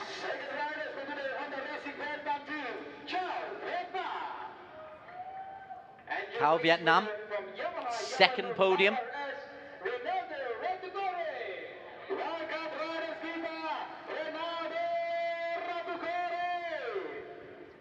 And a rapturous, rapturous welcome for Ray Ratakore. Big toothy grin. And he will enjoy Indonesia Raya, I suspect, more than anybody else today.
Ray Ratakore will have the prize handed to him by Stefan Maki Karapie, FIM Asia President. Fairozi, gone under the radar a little bit. This is a great recovery from him, and it really brings him back into championship contention.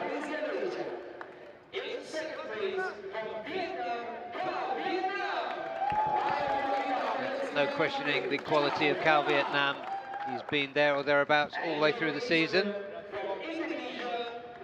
Moves on to 55 points, but Ratakore, a popular wildcard winner.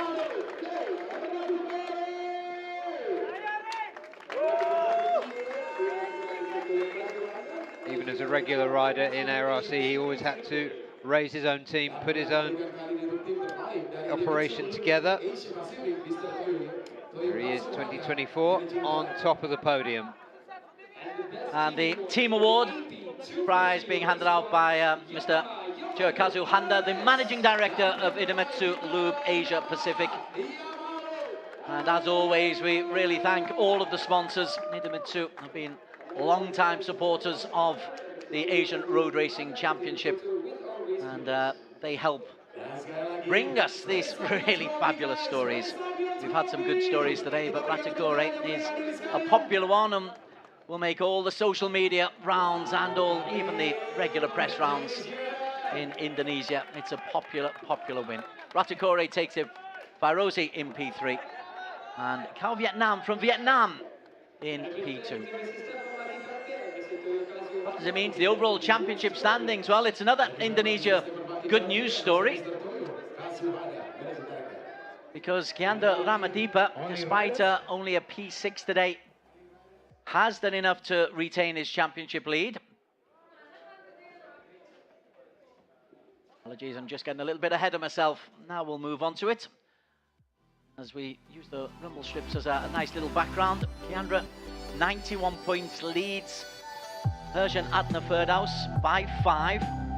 But crucially, they have got an 18-point clear, or Kiandra's got an 18-point lead over Arai Agaska. So even if tomorrow isn't a great day for Kiandra and Hersham, they do have a little bit of leeway with 5 races to go in the season. Sharafuddin Azman in P4 in the standings on 71, a point clear of Fairozi for Yamaha Racing Indonesia. Honda Racing Vietnam's Kao Vietnam on 55 points, and 49 points apiece for Aiki Ayoshi for Motul Sniper Mantec Kawasaki. And what it's for East NJT Racing Team, who we're always happy to see in the leaderboard charts. So the wind is picking up, the clouds are still above and a little bit threatening, and we have still got 2 races to go. Next up, we've got the Super Sports 600cc. It could be a fun one. This is the Asia Road Racing Championship in association with Idemitsu. We're back with you for the Super Sports 600 in a couple of minutes' time.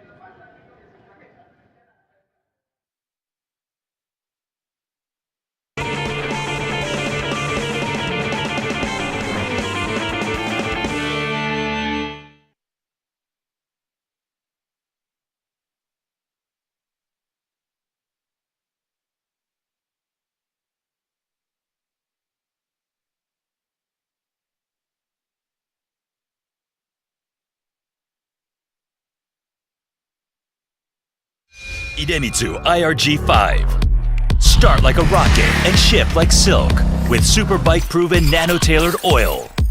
Ultra protective Quintec guard technology distills the wisdom of oil experts.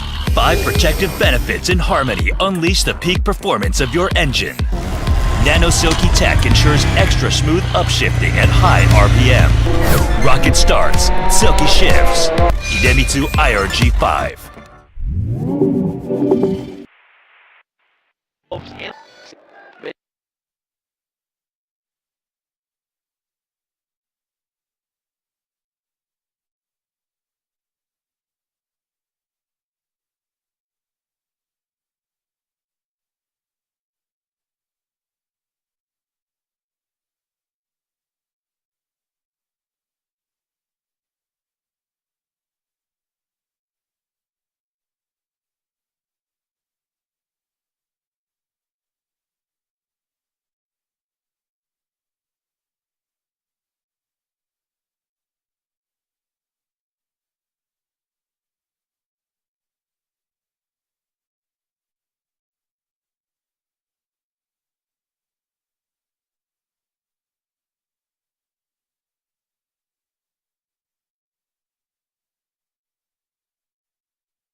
Race number 5 of the season. We are underway. Wheelie to start for Azri Hakim, but he's a little bit slow off the line, and Kendo Nakao has got the lead. As has Apiwat, it has to be said. After Apiwat, there is Helmi Asman. He'll be wanting to improve and catch up on that lead group. Helmi's done exactly that. He's within 6/10 of Apiwat and Azri Hakim, and Katisak is being able to pull his way. He's having to ride defensively now. Indeed, whereas he had quite a healthy lead of 1.3 seconds earlier on. As you can see, it's that's a bonus for Kengo. I think he will have feared once he made the mistake that Apiwat might get away from him completely, but the Yamaha didn't do so. Right, over the crest of the hill, Apiwat has shown that he wants this. He's in the lead once again. How late can he leave his braking? Yes, he's done it absolutely perfectly. Kengo tries to get a strong drive out. Kengo's got the better drive out as they come into the final couple of corners. The big left from Apiwat Wongtananon, then on to the right. Then what kind of a lead does he have over Kengo Nagao? He's got the lead. Apiwat Wongtananon has left it to the final lap, and Apiwat takes the victory in thrilling style from Kengo. Just holds on to P3, Heldi Asman. And there is Adananta Putra for Astra Honda. It's a big smile from Kengo Nagao. Spoil everybody else, but there's a little dance. Yeah, and he's taken points away from Apiwat's rivals, so it could hardly have gone better. He's handing out the third prize, which goes to Adananta Putra. And again, Idemitsu have been such strong supporters of the Asia Road Racing Championships, and he'll be handing out a Japanese prize to a Thai winner. I would be hoping to hand it out to Race number 2 is underway. It's a solid start from both of the Idemitsu Bunchu Hondas, but Kengo Nagao is the man who will just edge into the lead. He took a lovely line into the lead, and it is Kengo Nagao, the experienced Japanese team Kenken. So the wildcard Yamaha leading 3 Hondas. Azroy Hakim, who was on pole position from Helmi Asman. Behind them, Apiwat is pulling away from Veda Ega and Kiatisuk. Reza Danica. Reza must be so frustrated not to be at the front. He's so used to winning races. And again, the 3 Hondas go in together. And again, it's difficult for Helmi Asman to hold on. Helmi loses a position there. And again, Kengo Nagao, although it's mighty impressive, although the lead is close to 5 seconds, he's actually a wild card, so doesn't really come into the championship equations. Lawal was in 3rd place. Once again, they go out into the countryside, but just beyond midpoint of that race. Really is impressive from Kengo Nagao. Yeah, he's right looking again, as he has done almost every time up the end, but he hasn't quite got the pull to get past there. Adananta Putra is back on the inside. Nicely done for Helmi Asman. Just seems a little bit underpowered in comparison with the others, Helmi. There's a different line. They're trying to get a drag from him. Apiwat goes on the inside and takes the space away from Azroy Hakim. Now he's got to go around victory corner. Kengo Nagao will take the victory. Apiwat on the final lap, ahead of Azroy, ahead of Adananta, ahead of Helmi Asman. Winner here in Japan. Let's see Kengo Nagao, championship leader in P2. Yes, the Apiwat Nagao show last time out at Mategi. Both are in action here again today. Apiwat Wongtananon, the overall championship leader, with a big lead at the top of the standings, but not on pole position ahead of this. In qualification, it was a very different story. This is the Pertamina Mandalika International Circuit, 17 technical corners, a difficult old circuit, particularly if any rain comes in or the wind down the back straight. Let's have a look though at qualifying earlier on. Barry Russell was in the chair, and Barry Russell will talk us through the best of the highlights and what happened earlier on. Yeah, this turned out in surprising form as well. A little bit of hanging around early in the session. Dilla Arbi showed early on, wouldn't maintain it. We saw an early crash. Helmi Asman went out on qualifiers, crashed immediately, and spent almost the whole of the rest of the 30-minute session in the pits having his bike repaired. And down went Kengo Nagao. That was the first of 2 crashes. Katisak Singapong, who went really well in free practice, he showed well all the way through, put the work in as he does, and running with him was the Glow for men, number 99 of Dimas Eki Pratama. Great to see him back in the mix. Dimas Eki on the Honda. Absolutely immaculate looking machine that. Adananta, after another magnificent session, came off into the kitty litter, so that was him done. He was on provisional pole at one point. But Azroy Hakim Anwar, who had a superb session, was leading the way. But this young rider, the 15-year-old Vida Ega Pratama, had another idea, and right with just 1 lap remaining in the session, he grabbed pole position, went into the 137s, 137.855, which was good enough to bag him pole position. Helmi came out, but the bike wasn't together, wasn't working on that qualifying tyre, and there was no big improvement from him. So Helmi will finish much further back than he would ideally have liked.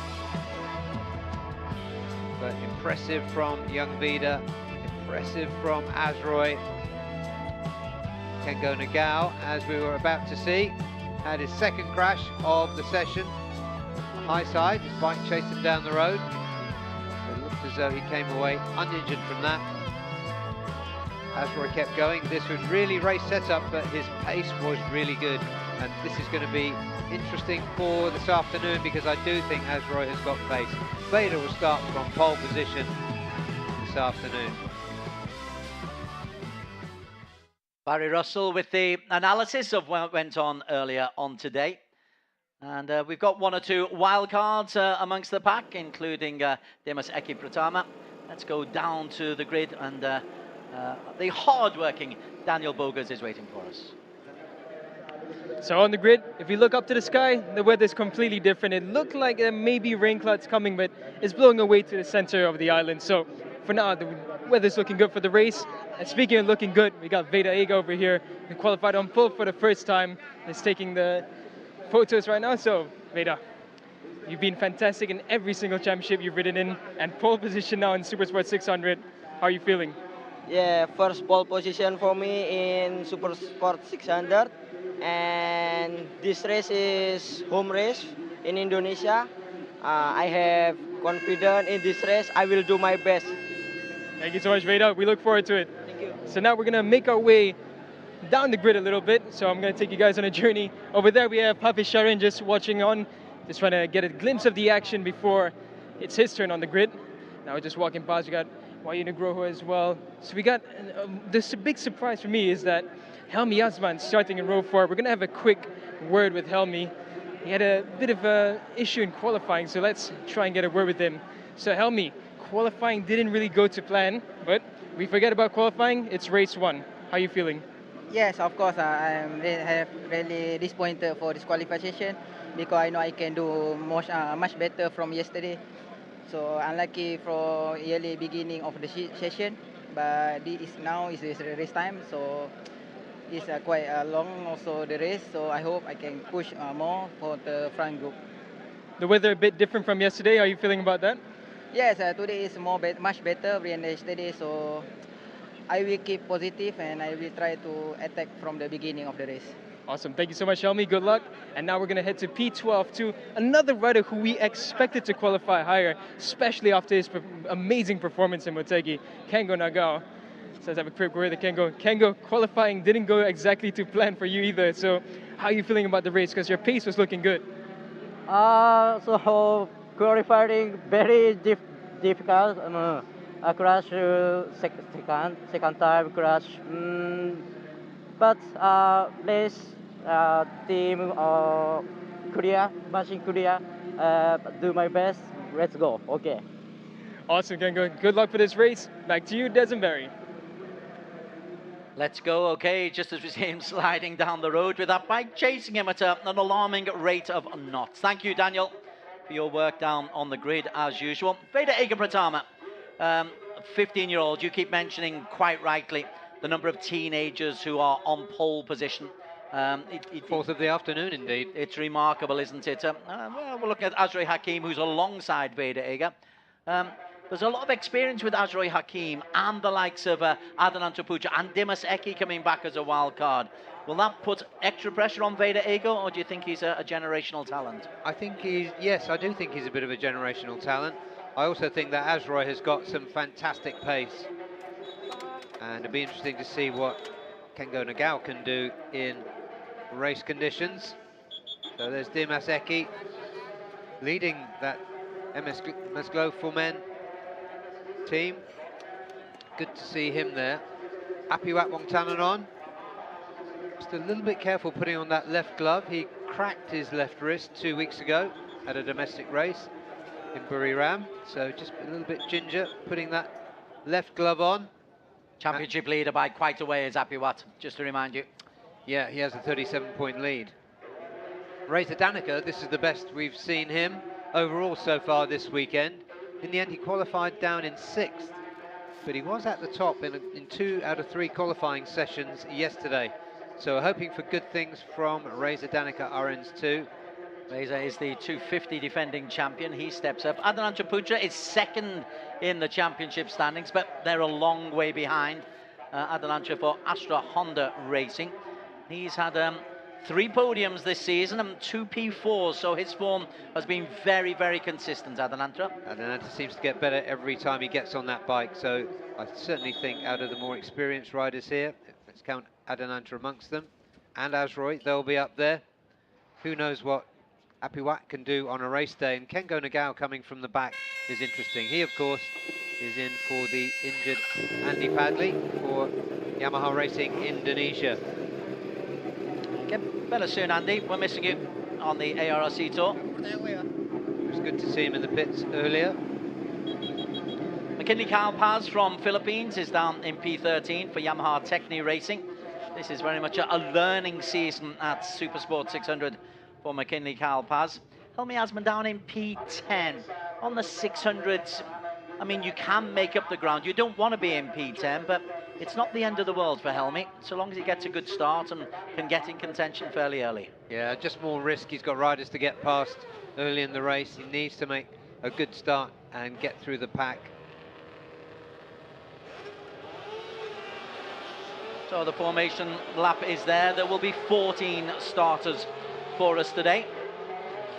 With the youngest of them all, Veda Ega Pratama from Astra Honda Racing, looking to build on a stellar reputation already earned. He's in pole position alongside Azroy Hakim Anwar from Idemitsu Bunshu Honda, Adnan Chaputra for Astra Honda Racing in P3. And on row 2 in P4, Dimaseki Pratama for Musglofa Men Racing Team. Apiwat Wongtananon starts from the middle of the 2nd row. Reza Danica RNs, after a good weekend so far, starts from 6th. IKG9, Wairo Nugroho, Yamaha Racing Indonesia in 7. Tanat Leongplio for Honda Racing Thailand in 8. Katisak Singapong, the young up-and-coming talent on Honda Racing Thailand in P9. In P10, as we were just discussing, Helmi Asman for Idemitsu Bunshu Honda Racing Team. Fadila Arbi Aditama next to him, and Kengo Nagao, who had that troubled qualifying session, starts 12th. 13 and 14, we mentioned McKinley Carapaz on row 5, and they'll be along Shah Jun Tong, who had quite a nasty accident yesterday for Victor Racing Team. Hopefully he's okay, and for Shah, he's a little bit out of his class, but each time he'll be looking to get better and better and closer and closer. And he is, it's admirable progress. He's showing confidence, running asymmetric colours on his leathers now.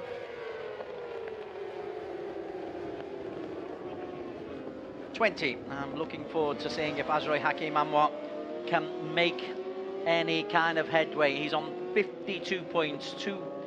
He had 2 did not finishers early on, first 2 races of the season in Buriram, and he's not really recovered since then. Apiwat has been 1st or 2nd in all 5 completed races so far this season on the ARRC. Yeah, bad luck had been dogging Azroy earlier in the season. Now he's coming back pretty strongly. Win in China, and with terrific pace that we've seen so far this weekend. We look into the Yamaha pit. It's McKinley Carapaz's team looking on. Again, they'll be hoping, try to get yourself into the top ranges. Right, all 14 riders are ready and braced.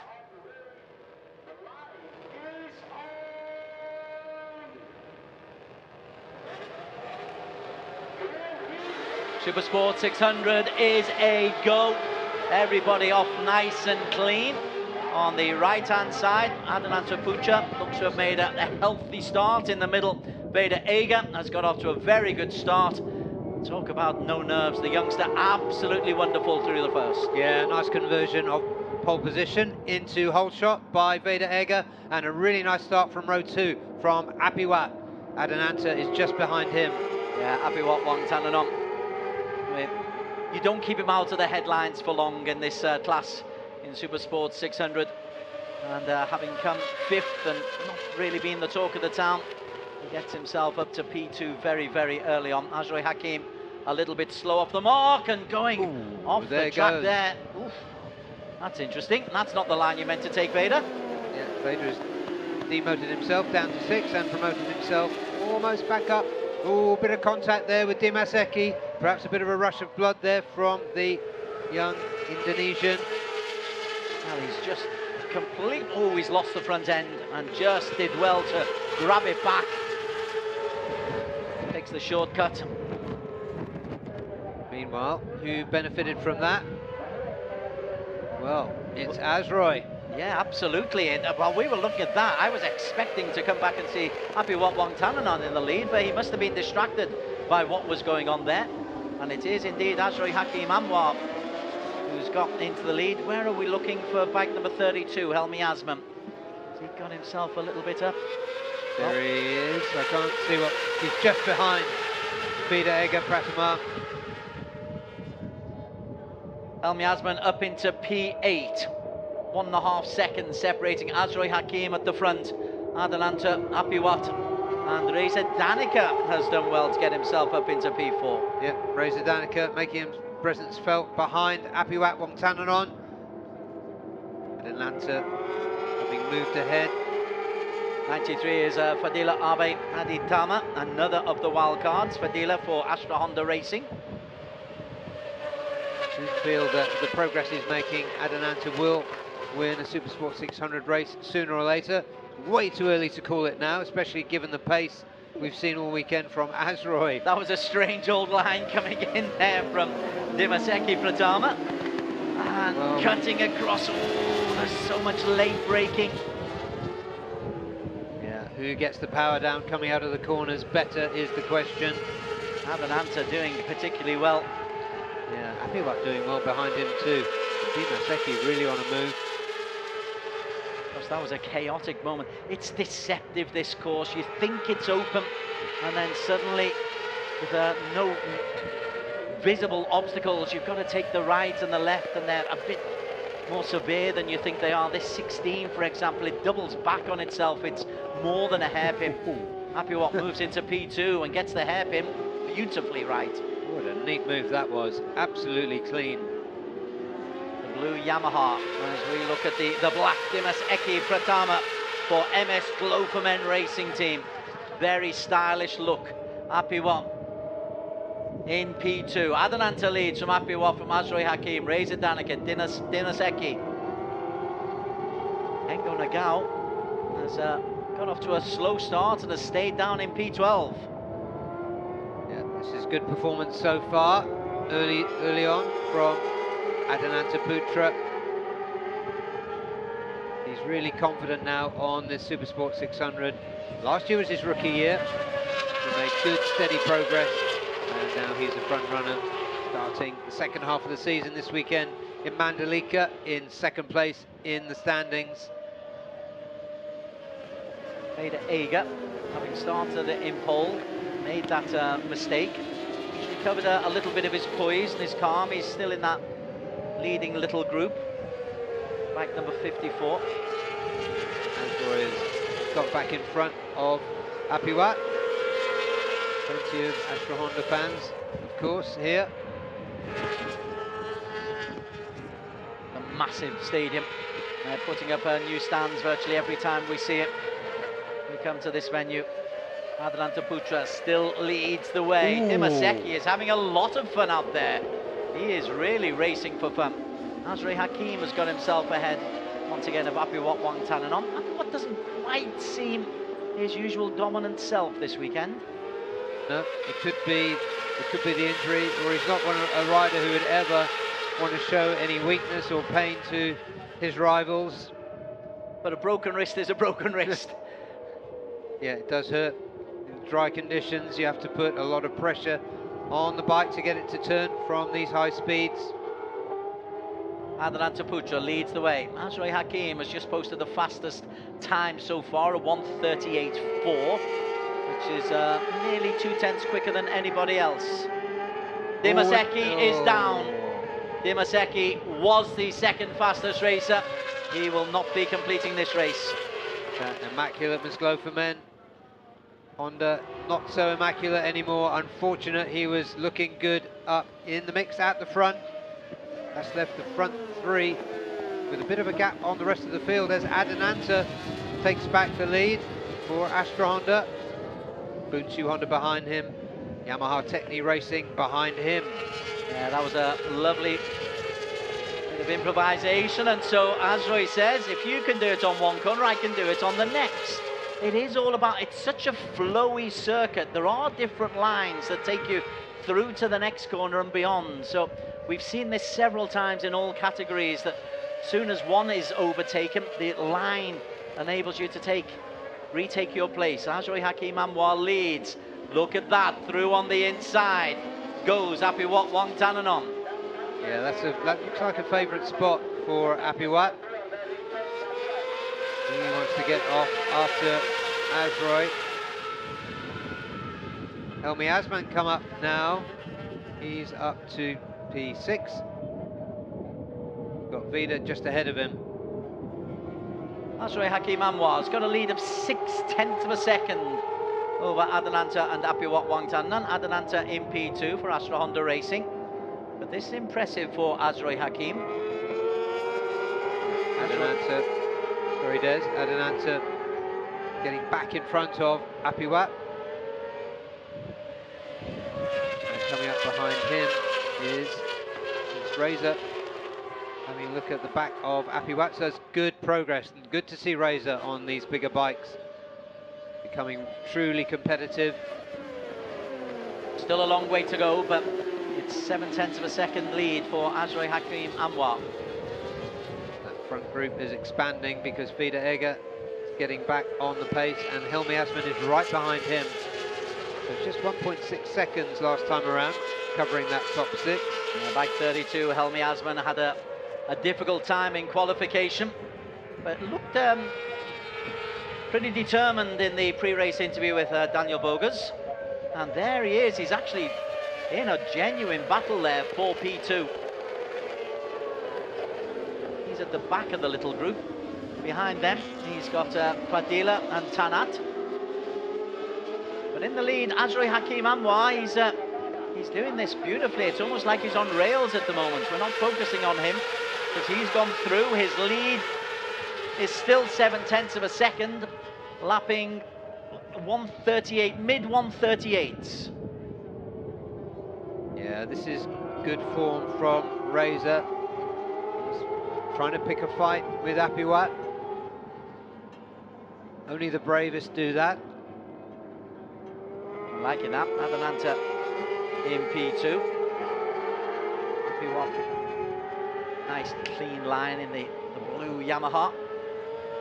And then behind them, that is a genuine, maybe a battle for P3, P2 at the moment. Adenanta Putra's got himself a little bit of distance. He's got himself nearly half a second clear of that battle for P3. Let's watch this gap to Adenanta. Helmi Asman comes up the inside of Vida Ega. Helmi Asman won race 1 here last year.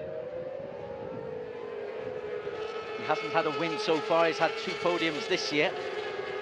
And did not finish in a short season, even a 12-race season. DNFs really do come back to haunt you. Azroy leads the way. There is Helmi, bike number 32, in P5 and battling for P4. They're sounding good, those Hondas. We're above the start-finish line in our commentary position, and there's a very, very pleasing growl. But I've spoken a little bit too early there. Yeah, that was an aggressive move by Vida, trying to make his way back up. We'll just have a look at this battle here behind the front two, Azroy and Adenanta. It could be that Apiwat is holding up the Hondas behind him. Let's see what happens this time around. We're at half distance now in this 12-lap race. This is the battle for P1.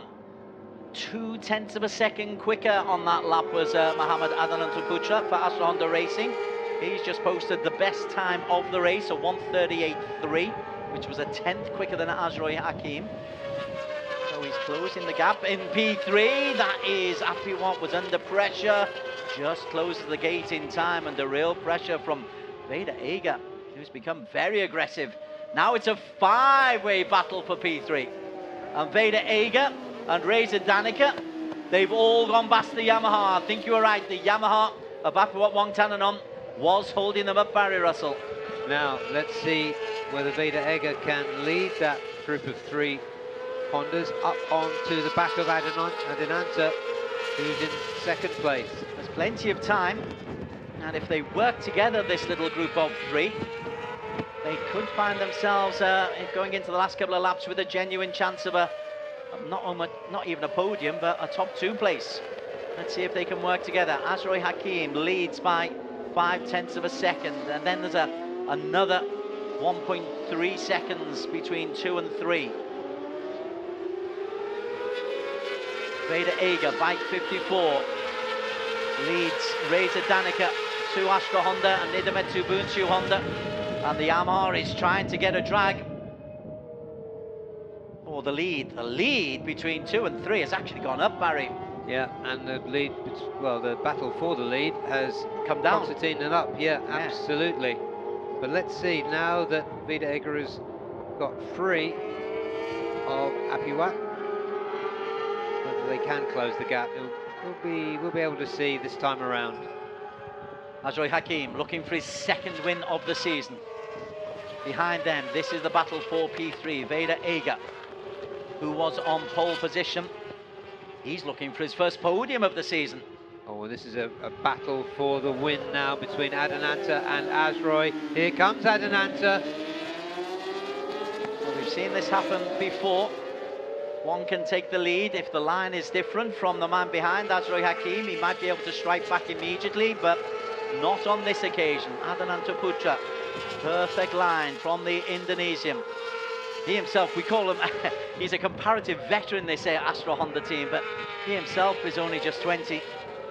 Yep, and in his 2nd season, but he does look confident, but Azroy does too. Azroy's a tough racer. He's a rider that keeps his wheels in line. This Mandalika circuit, although it wasn't great for him last year, it should suit his riding style. Looking to get a really tight drive into the corner. Right then, 4 laps to go for the front 2.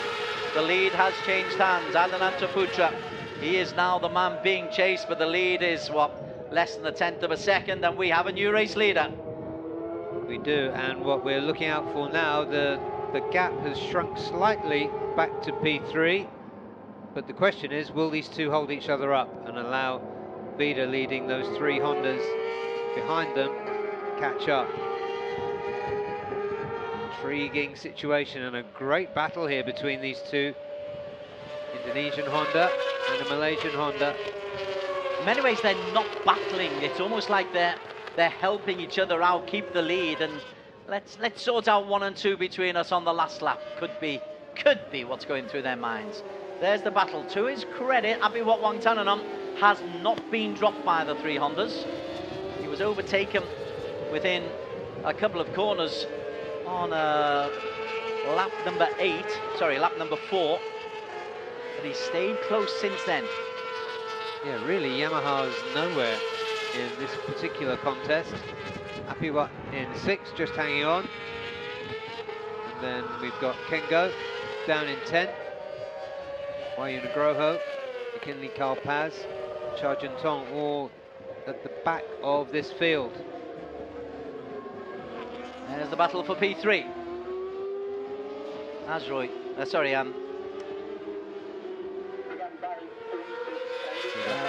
Helmy trying to just make some kind of headway on the 2 Astra Hondas. They come past us, right in front of us. Lovely whine of the engines.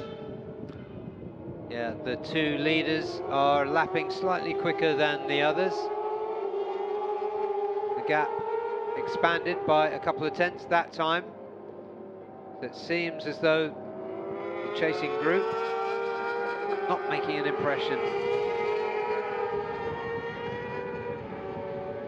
Helmy Asman, there's just a little note from race control, but he exceeded turn 9. So he just needs to be careful as he tries to push to try to get into a P3. There is the gap, you're quite right, it has gone up. Up at 8. Oh, look at that. Helmi tried to make up 2 places. But Vida had a good drive out of that. Reza Danica having a look, and I'll tell you what, Des, it's good to see Reza having a real scrap near the front. Helmi has made up a place. He'll be happy with that. He's gone past one of them. So he's the Meet International Honda sandwich. Ahead of them. Now, there's a little bit of space there for the other Idemitsu Bunchu Honda. As once again, Helmi tries to make a move. Bike 32. Look at the speed of Vida Egger.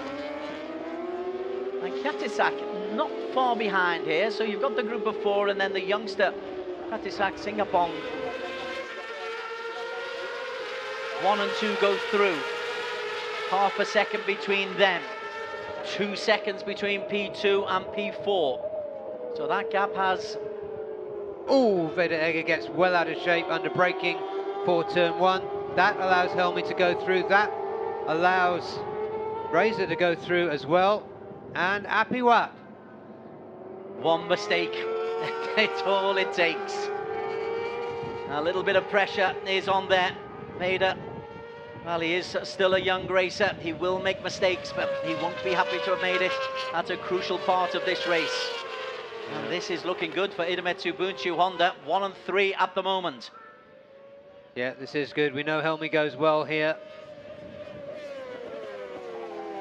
He can gap Vida now. That's a bit of a big ask.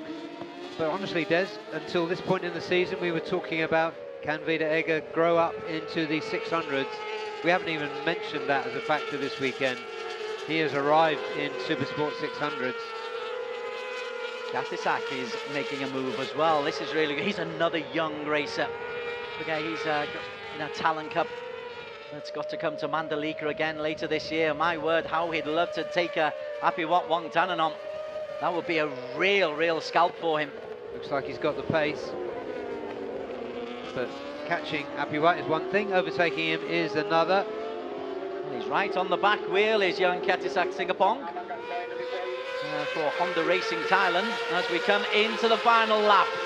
The leader is Azroy Hakim Anwar, 6/10 clear of Adananto Putra. And he's just stretched that lead slightly. Helmi Asman, 2 seconds down on the front too, and this is looking good for Azroy. Yeah, he looked confident at the start. There's a little grin around his face that just indicated the inner confidence, the belief that he could do this, and he has shown good pace all weekend. Behind them, Reza Danica, bike 1, 2, 3, right on the tail there of Helmi Asman. That's for a podium. This is for the win. This is the battle for P1. That's the good battle, the better battle for P2. Reza Danica looks on the inside. Reza Danica Arons takes P3 away from Idemitsu Bunchu Honda's Helmi Asman. Reza Danica is announcing his arrival in Supersport 600, the 2023 AP 250 champion. This is impressive from him. Right then, for Azroy Hakim, case of make no mistakes. Make sure you hold on to the victory, but look at that, Reza Danica has just been slingshotted past. This is for the win. Bike number 20, Azroy Hakim Anwar. He has got the line, he has got the speed. Has he got the right line coming into the final corner? It looks like he has. Azroy Hakim Anwar, Idemitsu Bunchu Honda, takes it from Adananto Putra. P3 goes to Helmi Asman from Vida Egger. Reza Danica drops down to P5. Kyatasuk takes the scalp of Apiwat Wangtananom. And Tana Longpiao completes the top 8. Yeah, that was a beautiful ride there. There's Mrs. Azroy. She's pretty happy with that. Absolutely thrilled to bits. Fabulous, fabulous. And another good ride from Adananta. He closed right up but couldn't do anything about getting into the lead right at the end there. Helmi Asman came through well in that really heated battle between him, Vida and Reza for P3, but he's the one who claims the third spot on the box. And in the overall championship standings, the loss from Apiwat Wangtananom of a couple of places in the latter stage of the race, it reopens this championship. Adananta Putra couldn't get the win, but he's made up 11 points on Apiwat in the overall championship standings. But we'll talk about that in a little while. For now, let's enjoy Azroy Hakim Anwar. Since the 2 DNFs in that nightmare start in Buriram for him, he's had 2 wins, a P3 and a P5. This is a young fella in form. Yeah, we've never doubted the quality of Azman. Sometimes we've doubted his luck. But he's put a really good race together. You can see in qualifying this morning, his whole approach was about getting a good early time and working on his race pace. And so that's why it was possible to see this coming. Helmi Azman, who had a miserable qualifying session, did brilliantly to make his way through into third. Beda Egger showed that he can get into a fight and come through well with that P4. And Reza Danica, as I said a few moments ago, seems to be announcing his arrival as a competitive Supersport 600 rival.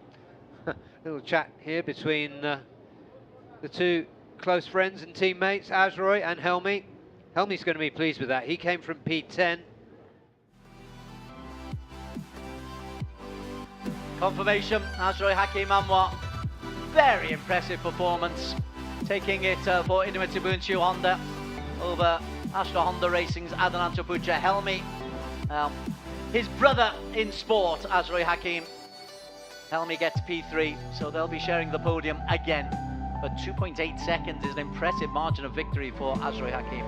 Beda Egger Pratama edging ahead of Reza Danica, who just faded away. Must have made a mistake on turn 16 or 17 to drop from P3 to P5 on the last lap. Katisuk down on P6. There's the celebrations in Park Ferming. And, well, it's been a difficult time for Bunchu Honda.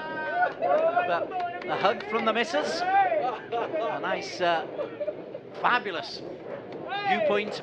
And a successful win for Azroy Hakim Anwar.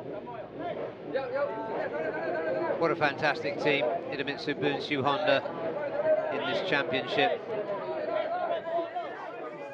There's a book there in the making, and that wasn't a pitch.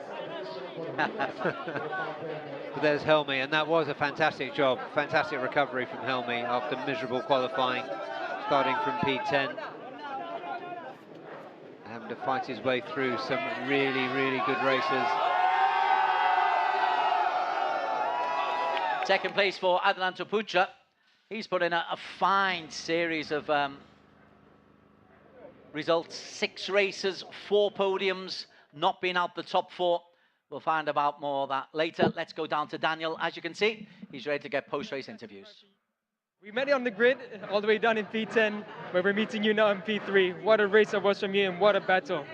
Yeah, this race is of course a difficult race because I'm start from back of the grid. Difficult to pass another rider because he stop. But the top group is want to have the pace yearly, so he gap. So yes, I'm trying to keep calm and try. I know I can finish on the podium, but step by step. So finally I get this position. So I want to thank you to Bushu Honda Racing Team because today I have a big crash. So he make the good job on the bike, and thank you also to my family and also all the fan Malaysia. Always keep support me, so I'll be trying to push for the net in the race too. Thank you so much, Helmi. Big congratulations to you.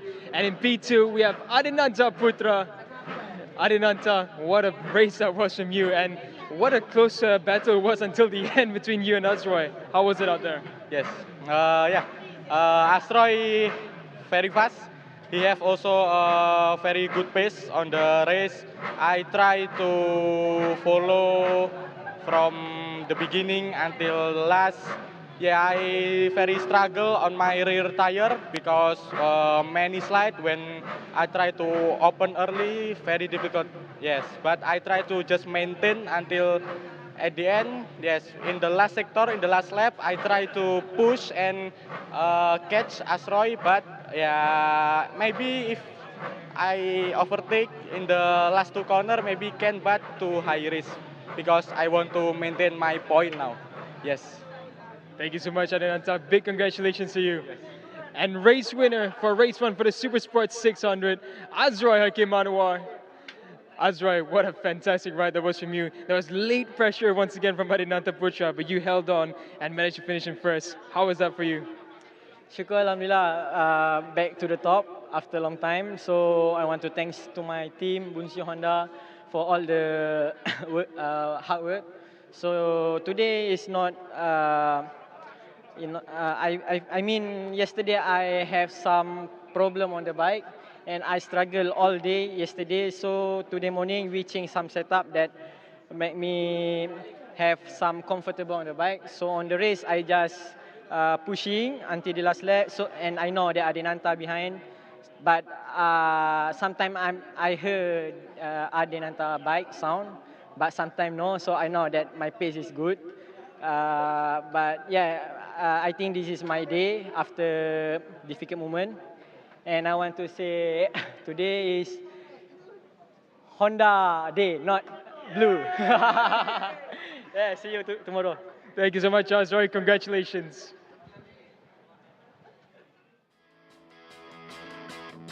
Today is Honda Day. That's to quote Azroy Hakim Anwar in his post-race interview. Here's what he means by it as well, because Azroy Hakim, although he wasn't on pole, got off to a decent little start. Veda Ega Pratama was the man who was on pole. And Veda Ega, bike number 54, the teenager, then made a mistake from which he could never recover, Barry Russell. No, he didn't make a full recovery from that. Also getting away well was Apiwat from row 2. He wasn't able to maintain his pace. Unsurprisingly, Azroy wasn't the only person who thought it was Honda Day. Big crowd there, showing their support. Wildcard Dimas Eki gave us a lot of thrills and a lot of spills. He made a lot of good moves. And of course, Apiwat was exciting, but then Dimas Eki came a cropper, ended up in the gravel. And that meant that the Yamaha of Apiwat Wangtanom was soon to be swamped by the Hondas. I see what Azroy means. It was a Honda day. Yeah, very much so.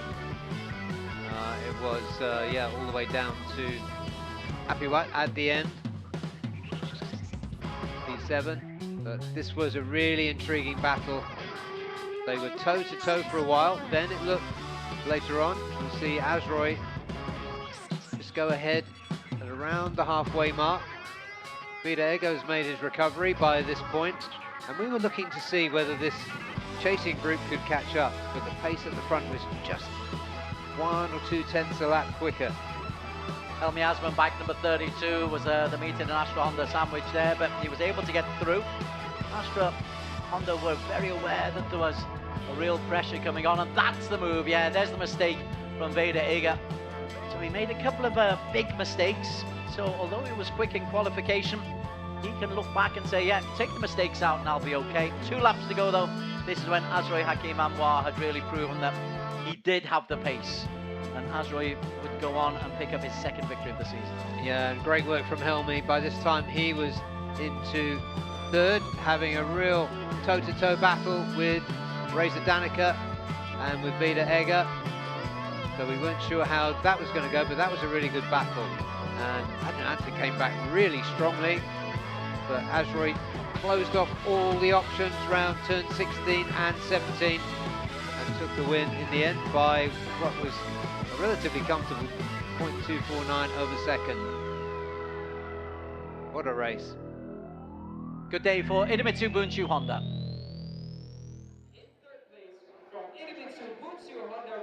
Okay, so on to the podium. And in P3, despite starting down in P10 on the grid, he did look confident beforehand, Helmi Asman. This will help his championship momentum. Yeah, another terrific result from Adenanta. His confidence is growing. three of these riders, including Azroy Akim Anwar, who moves into third in the championship standings, ahead of his teammate Helmi Azman. All three will now think that Apiwat is catchable. Coming into Mandalika, maybe he wasn't, but now he is. Let's talk about that more after the national anthem of Malaysia, Negaraku.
Negaraku rings out for the first time today.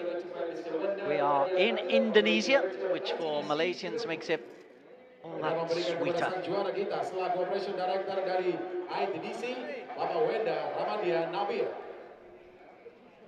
Mr. Wenda Ramadia Nabil, the Operations Director of Indonesian Tourism Development Corporation, handing out the awards. In second place for Indonesia, Adinata Putra. Adinata Putra, popular second place for Astra Honda Racing Team. And your race winner. And that really helps him in the overall championship standings, as we see in just a moment. There are still 5 races to go. There's plenty of opportunity for Apiwat to be caught. Yeah, that 37 points has shrunk somewhat. Azroy Hakim Anwar, very, very happy to be back in winning ways. Second win of the season, third podium.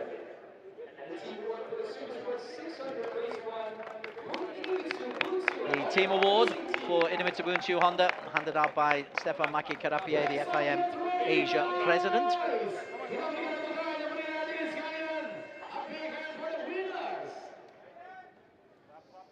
That's a good day at the office.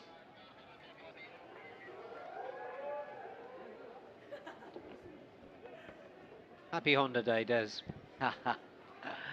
We must mention Yamaha as well. They were competitive and they are still in the championship lead. Oh, indeed they are. Kengo Nagao, that was a wild card who had a 1-2 last week. A more difficult time this week. Different bike, of course. Let's have a look as the wind direction tells us that it is blowing off the Indian Ocean, but the championship standings, Apiwat 124 points, 26 clear of Adinata Putra.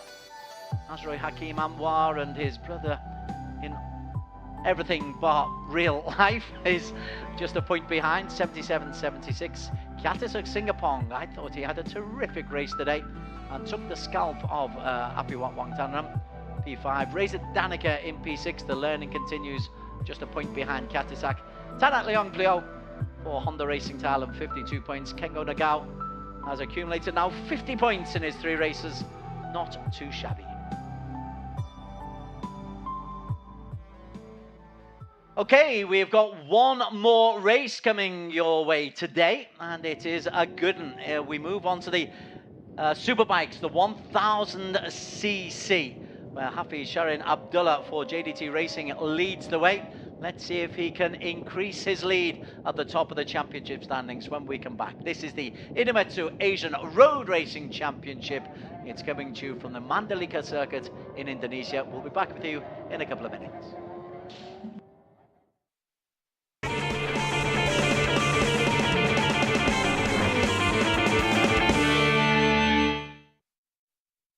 Idemitsu IRG5. Start like a rocket and ship like silk with Superbike proven nano-tailored oil. Ultra protective Quintec guard technology distills the wisdom of oil experts. 5 protective benefits in harmony unleash the peak performance of your engine. Nano Silky Tech ensures extra smooth upshifting at high RPM. Rocket starts, silky shifts. Idemitsu IRG5.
A very warm welcome back to Lombok. It is round 4 of the Idemitsu FIM Asia Road Racing Championship. We are thoroughly delighted and honoured to bring you the thrills and spills of the Asian Road Racing Championship. But it is a somber place, is Mandalika, for the ARRC, because last year in a race we lost a rider, Haruki Noguchi. The Japanese, the brilliant Japanese, was killed in an accident, and the ARRC and the local authorities have honoured Haruki with a number 73 plaque that is posted around about the number 10 term, where he came to such a sad ending. Our memories are with Noguchi, Haruki Noguchi. He will always be a part of the Asia Road Racing Championships.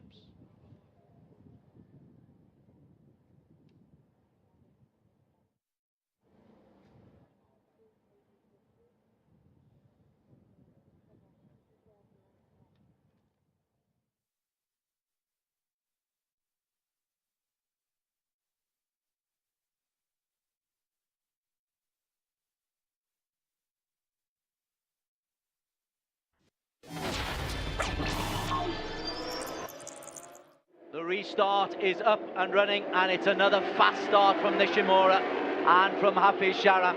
It is almost a repeat. It is a repeat of what went on. Joe Nishimura, he's really showing some impudence here.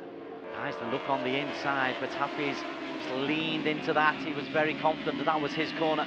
Nishimura, having got into the lead, has actually put 5 or 6 bike lengths, maybe more, between him and Hafiz Sharan on the JDT Ducati. That's the battle for P3. Aslan ahead of Chip Nakarim. Differential was 0.6 of a second, so the lap time's just about equal. In fact, Hafiz made 1/10 of a second up on Sho Nishimura on the last lap. Wow, Nishimura is being closed. This is fascinating. We are going to have a last lap shootout, and slight misjudgment from Chip Nakarin, maybe pushing too much. Hafiz really gives it everything coming down the hill. Battle for P1, 3 really in it. Nishimura Will there be a toe for Chip Nakarin? Final straight. Nakarin is close, but Nishimura tries to hold on. Nishimura holds on to take it from Chip Nakarin. Hafiz in P3. Hafiz Sharin has to be content with P3. They are back in contention. Chip Nakarin racing her. And the race winner. Deserved applause for Sho Nishimura. To hand out the awards to Hafiz Sharin for Chip Nakarin on the Honda Asia Dream with the Stamo team, a second podium of the season, and in just his second race at the ARC 1000cc, a victory, and it won't be the race 2 of the weekend is underway. It's another fast start from Sho Nishimura on the BMW. Races ahead of Yuki Kuni. This time Kuni is able to stay very close, but Nishimura for the third time. Nakarin in 7th at the moment, 2.2 seconds down on the race leader, but beginning to make some headway as Miyamoto, he's struggling to hold on to that machine, isn't he? But downhill braking is the same part where he got out of shape. Yuki Kuni's established a 1 second lead. Looks like he's going away as well over Sho Nishimura. Yeah, it was another 2/10 that he edged out over that last lap. Kuni leads the way as we focus on this battle for P6. Under the bridge, out into the countryside. Oh, well, that's Nishimura. Nishimura is out, and Nishimura had the soft compound, and so it's only going to be hard compound. But yesterday's race winner, Barry Russell, is out. He showed right from free practice 1 on Friday. Getting really close now and having a look at the inside of Aslan. He's not close enough as they go through turn 10. Aslan has to look around to see who it is. And yes, we have a change. Chip Nakarin is through ahead of Aslan Shah Kamruzaman. So Chip Nakarin is the man who's made the move. Yeah, he did look like he had the pace. And is celebrating already. He comes through in P1. Then Hafiz Sharin, our new championship leader, comes through to pick up 20 points in P2. In P3, it will be Chip Nakarin. There is Yuki Kuni, our race winner, behind the rails. He moves on to 64 points. It's his first win, it's his first podium. If he carries on this form, he's a genuine contender, Barry.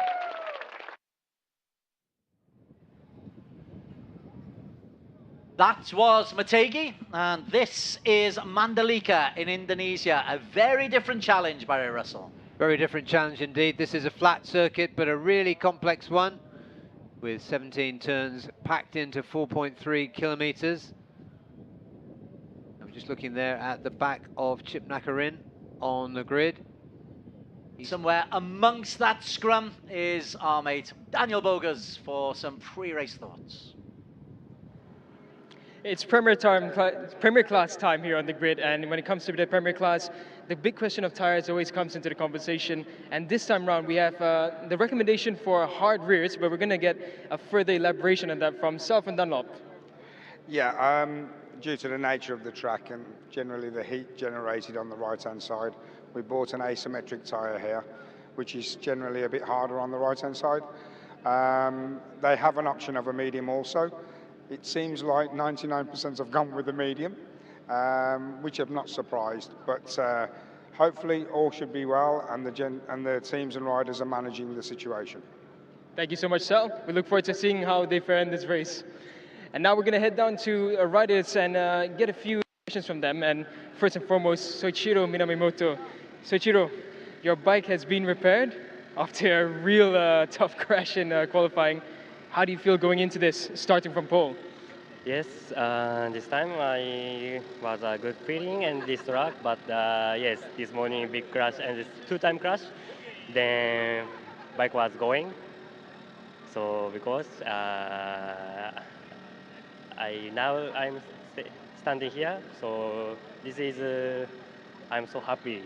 So because our team staff hard working for me, then fix the bike. So because job is only pushing hard, then this bike I moved to the finish. Yes, I just try to do. Thank you so much, Soichiro. We look forward to seeing you. Good luck. And now I'm just going to jump over some wires and we're going to head to P3 in the grid.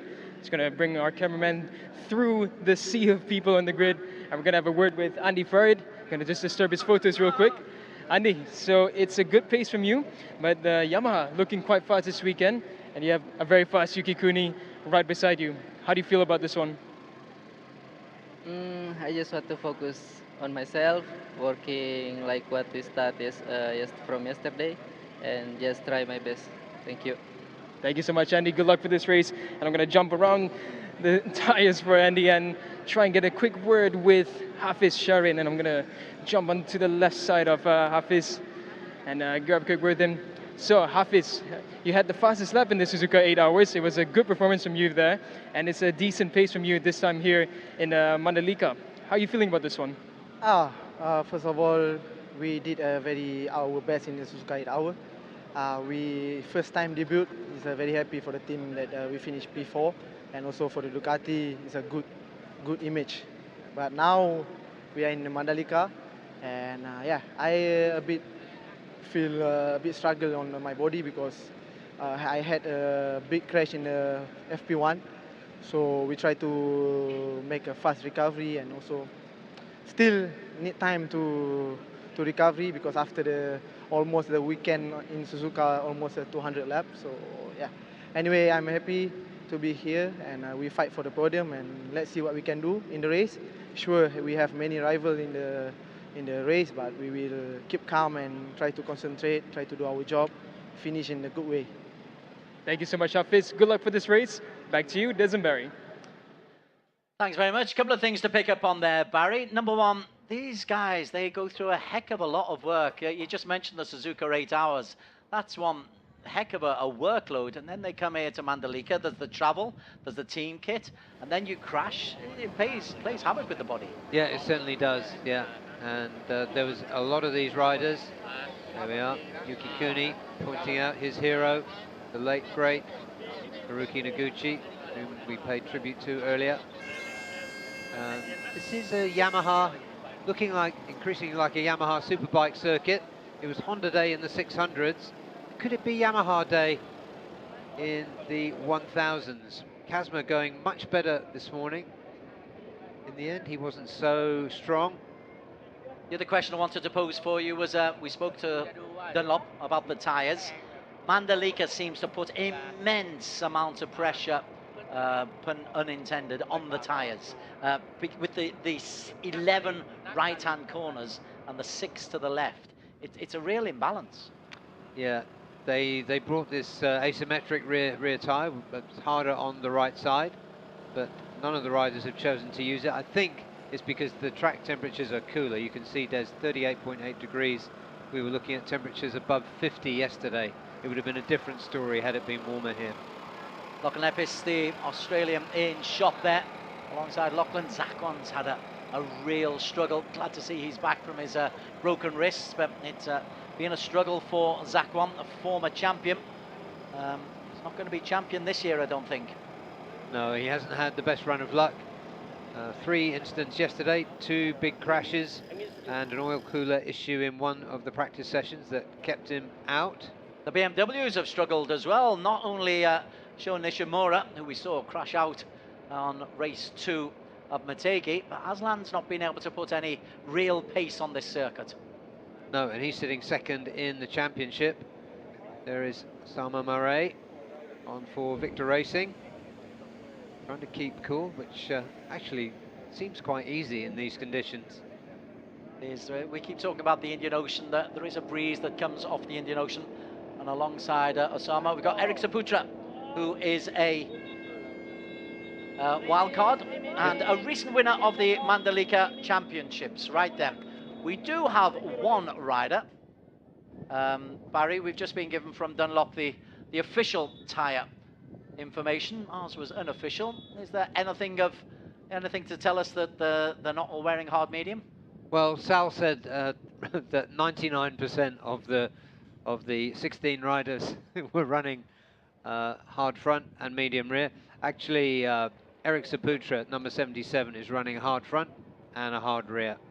That's the only exception. So hard front, medium rear, is the combination of choice for 15 out of 16 riders. Joe for the Savitar ESG Team Asia, a gallant competitor.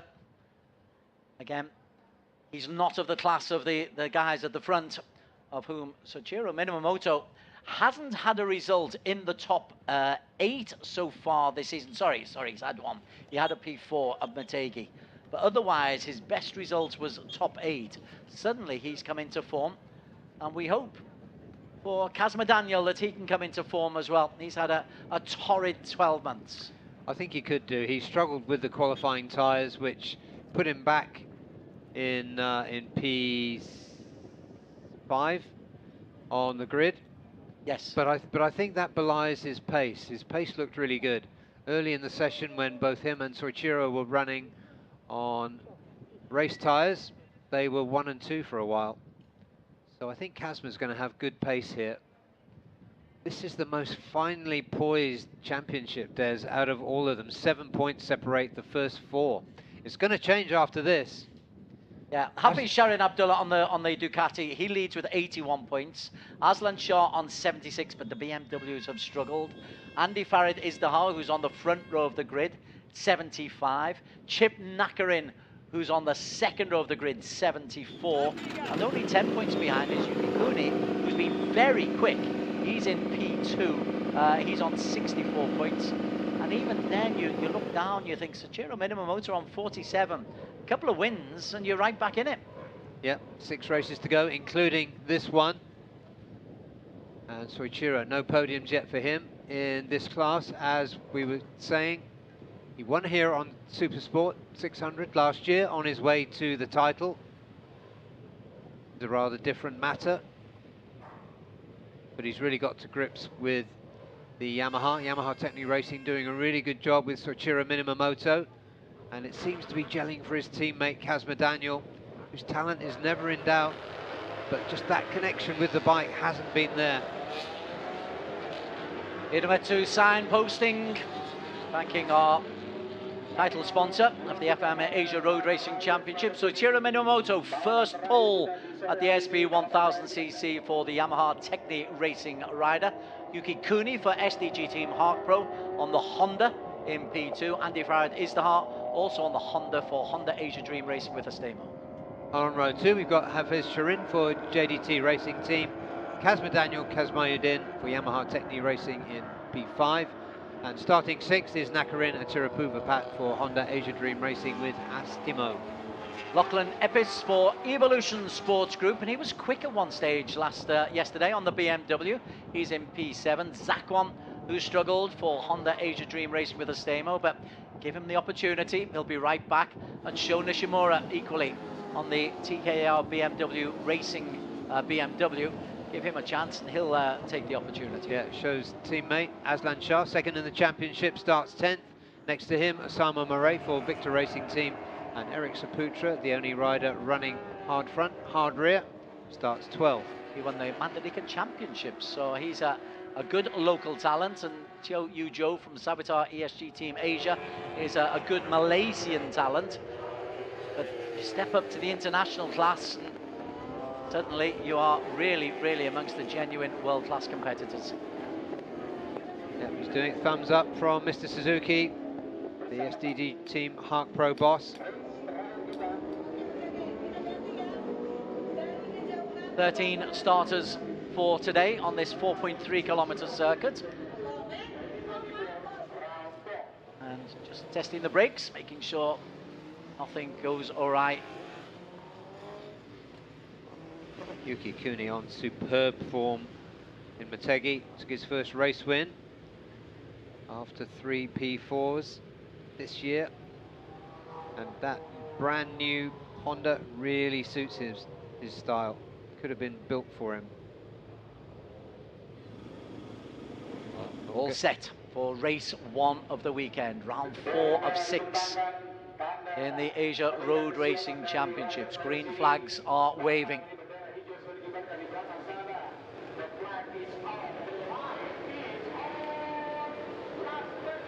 A long hold, and we are underway. Toshiro Minamoto on pole position, under pressure from Yuki Kuni. In fact, Yuki Kuni has got off to a brilliant start, and it'll be Yuki Kuni who takes us into the first corner, and Minamoto is pushed down to P3. Great launch from Yuki, and a nice line through turn 1 to give himself the lead and a bit of an advantage. Hafiz Sharin coming through from the second row, P4 to take P2 on the Ducati. He was saying he's feeling it in his bones after 200 laps at the Suzuka 8 hours last week, but Hafiz Sharin is a wonderful competitor. But Yuki Kuni is off to a flyer. Yes, he is. What can Hafiz Sharin do about this? We know what a great racer Hafiz is. And look who's behind him, Lachlan Epis. Wow, terrific start on the BMW. So Honda, Ducati, BMW. I don't think we would have predicted that at the start of the race. No, although this time last year was the first time we really saw Lachlan's quality, to see what he could do at this level. Just lost. This is a great start from him. Lost a little bit there. Chip Nakarin's got himself back into P3. Chip Nakarin started on P6, and Epis under real pressure all of a sudden as these big engines work very, very hard. Now coming through there is Andy Farid. Andy Farid was the main loser from that start, but he's trying to get himself back into the top 3, and he is. Well, another loser from that start was the pole man, Soichiro Minamoto, currently down in 6th. Certainly is. But the lead for Yuki Kuni, 0.6 of a second clear of Hafiz Sharin, who's a second clear himself of Chip Nakarin in P3. But that gap looks like it's going to just come down a little bit. Lachlan is trying to hold off Minamoto. What went wrong with Minamoto at the start? Yeah, he looked as though he got away well, then the front came up and it went down, and that's at this level, that's all you need, just a moment's mistake, and everybody comes through now. He's got a lot of hard work to do. Zakwan Zaidi has gone into P7, Nishimura 8, Kazma Daniels dropped down to P9 from P5. Nakarin, the best of the Honda Asian Dream trio here. There is Andy Farid, number 23. He had good pace. Lachlan's had good pace too. Epis has done well to stay in with that little group. Minamoto trying to get on the inside. Epis says, you shall not pass on this occasion. So Minamoto has a look on the other side. There's your race leader, Yuki Kuni, who has looked good all weekend. Second fastest. Mistake there from Andy Farid. And advantage grabbed by his teammate, Nakarina Tirapuvapat.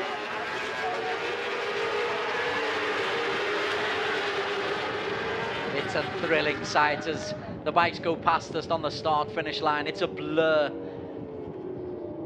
Thank heavens we've got these long lenses on the cameras to pick them up.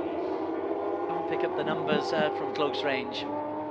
Yeah, it's 0.7 of a second advantage for Yuki Kuni on the SCG Heart Pro Honda that time around. Ichiro Minamoto still trying to figure out the puzzle in front of him, which is the Australian Lachlan Epis. It looks as though he might have found an answer. Just coming into the shot now. The answer is no, he didn't. No. Epis is looking pretty quick, but not as quick as Yuki Kuni. Yeah, this is good. Yuki Kuni stepped up in confidence, his self-belief with that win in Motegi, and the dominant weekend, apart from that horrendous crash when he incinerated his Honda. He came back so strongly to take a convincing win in race 2. Joined the ARRC as in the last 2 races of last year at Buriram. We saw there that he could be competitive. Boy, is he competitive here. He is going away from Hafiz Sharin, and that is not easily done. Yeah, it reflects the quality of Yuki Kuni and also the STG Heart Pro team. They just build those bikes so beautifully. Andy Farid's got back in front of Chip Nakarin. That's a good little battle between those two. Yep, same garage. Indonesia versus Thailand. It's a 1.1 second lead Hafiz lost 0.3 of a second there on Yuki Kuni on that last lap. Andy Farid has put in the fastest time so far, a 1:36.0. And top speeds hitting 280 kilometers. Kazma looking for him and signs of resurgence. Not yet. He's 4.6 seconds down last time around in P9. Sho Nishimura. Andy Farid is closing right in on the back wheel of the championship leader. Yeah, that was a good move. Can Hafiz take it back? He did come in pretty hot. We see that happen so often on that part of the circuit. You think you've got him, but the switchback is nearly always on. But Hafiz is very, very aware that he's got Andy Farid, Izdihar and Chip Nakarim for company. That's going to really, really cause a distraction for the championship leader, Hafiz.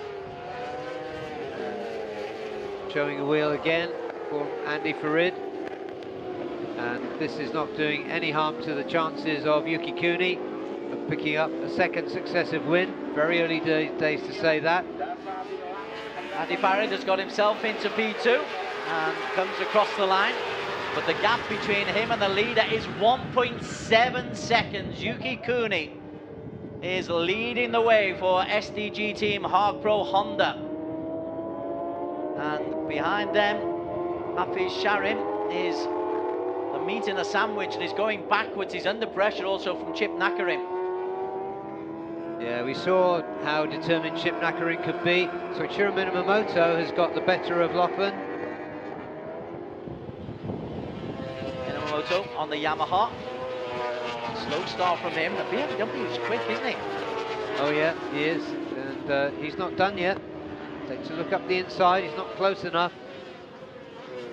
Yeah, the BMWs of Sho Nishimura, Aslan Shah, in 8th and 10th here we go, Des. respectively. Nakarin tries that same move but runs wide as Andy did on the previous lap. He's going to have another go. The battle for P3. Yuki Kuni a long, long way clear. Minamoto being dogged by the Australian Lachlan Epis of the Evolution team, who I'm glad to say is getting more and more and more competitive. And he's looking a little bit leaner as well. He's looking really up for the challenge to try to break into the top fives regularly as Lachlan Epis. Yeah, shaved his beard off as well. So looking for every bit of advantage that he can find. Nishimura on the tail of Zakwan Zaidi, that's for P7. Zakwan, a former champion, Nishimura, a winner in Motegi.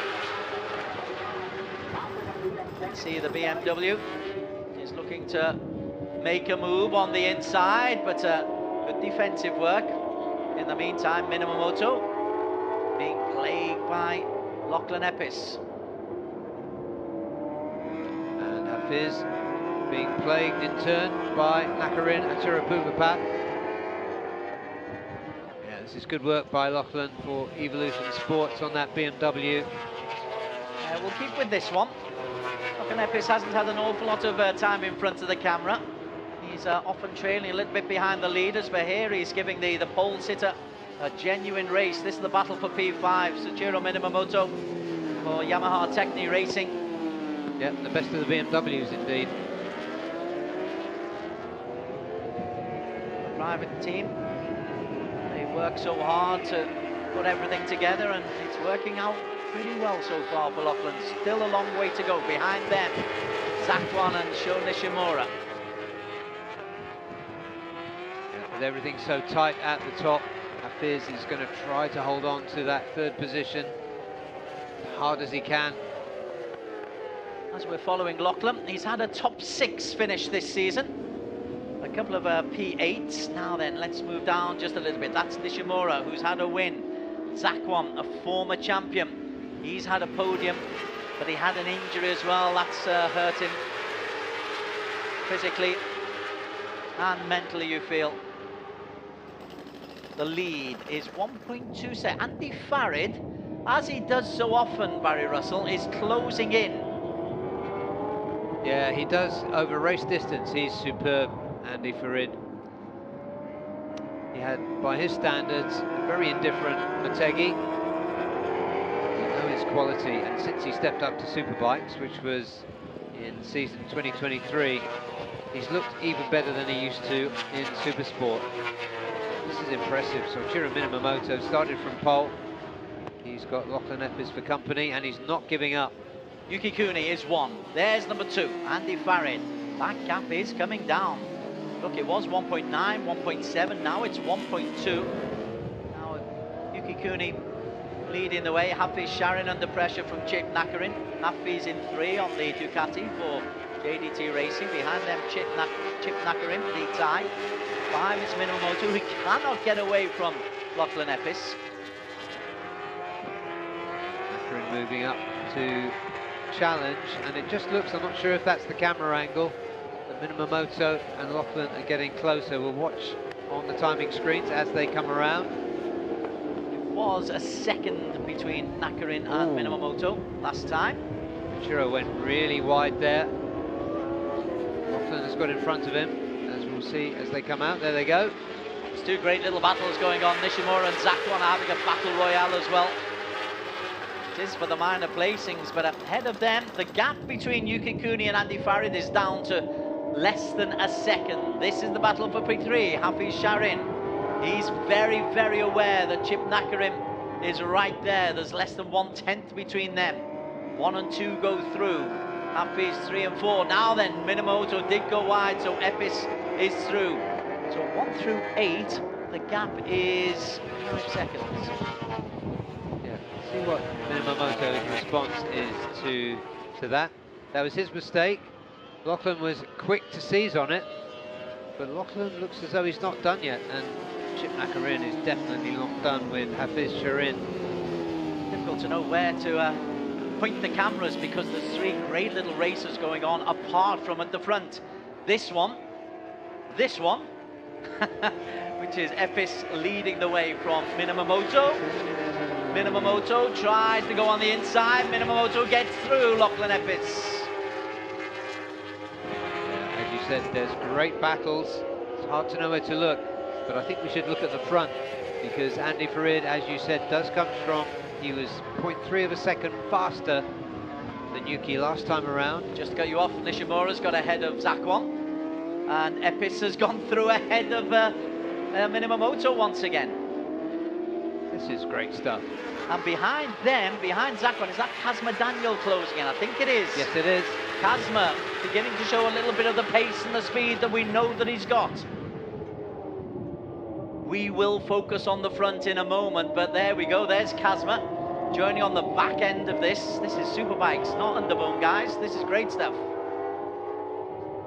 Yeah, this will be a confidence booster for Kazma. And this is such an intriguing battle at the front. Andy Farid, he does just draw you in. It's almost like he has a hook, and the fishing line draws the man in front of him in. We've seen him do it on a couple of occasions already this season. Yeah, memorably he mugged on the final turn at Buriram. Yes. He mugged Hafiz. And here he's trying to mug Yuki Kuni, who at one stage was nearly 2 seconds clear. But now the gap is, well, it says 2.5 or 0.25.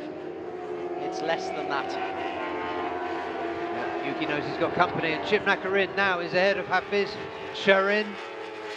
So it's Yuki Kuni, Andy Farid, and Nakarin Atirapuvapat. They are your 1, 2, and 3.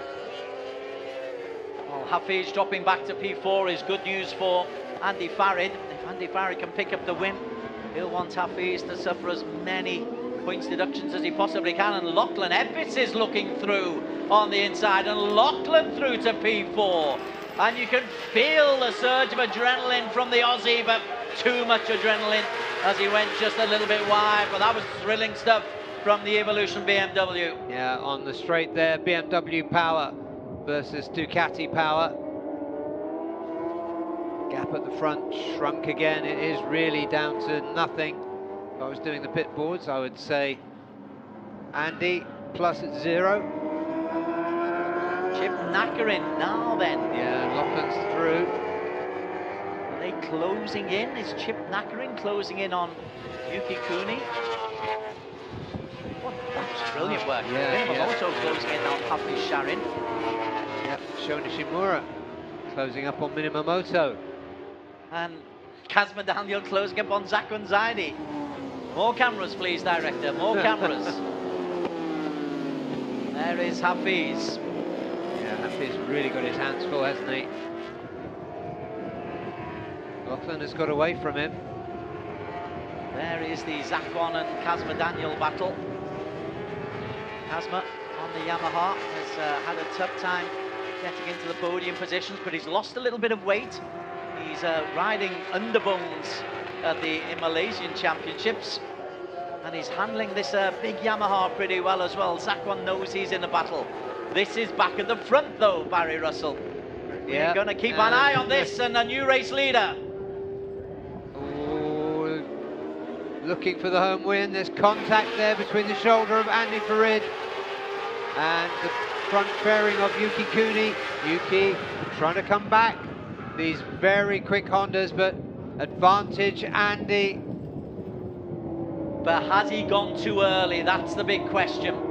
He clawed him in. He's pulled back the 2 seconds. Now, was he just being held up by Yuki Kuni? Or is Yuki going to be able to, in these final 3 laps, get back close to the back wheel of Andy Farid Izdaha? His pace has been a tenth or two quicker than Yuki Kuni.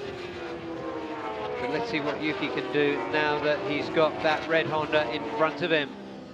In P3, it's Chip Nakarin. Lachlan Epis is still holding on to P4, but this is the battle for the front.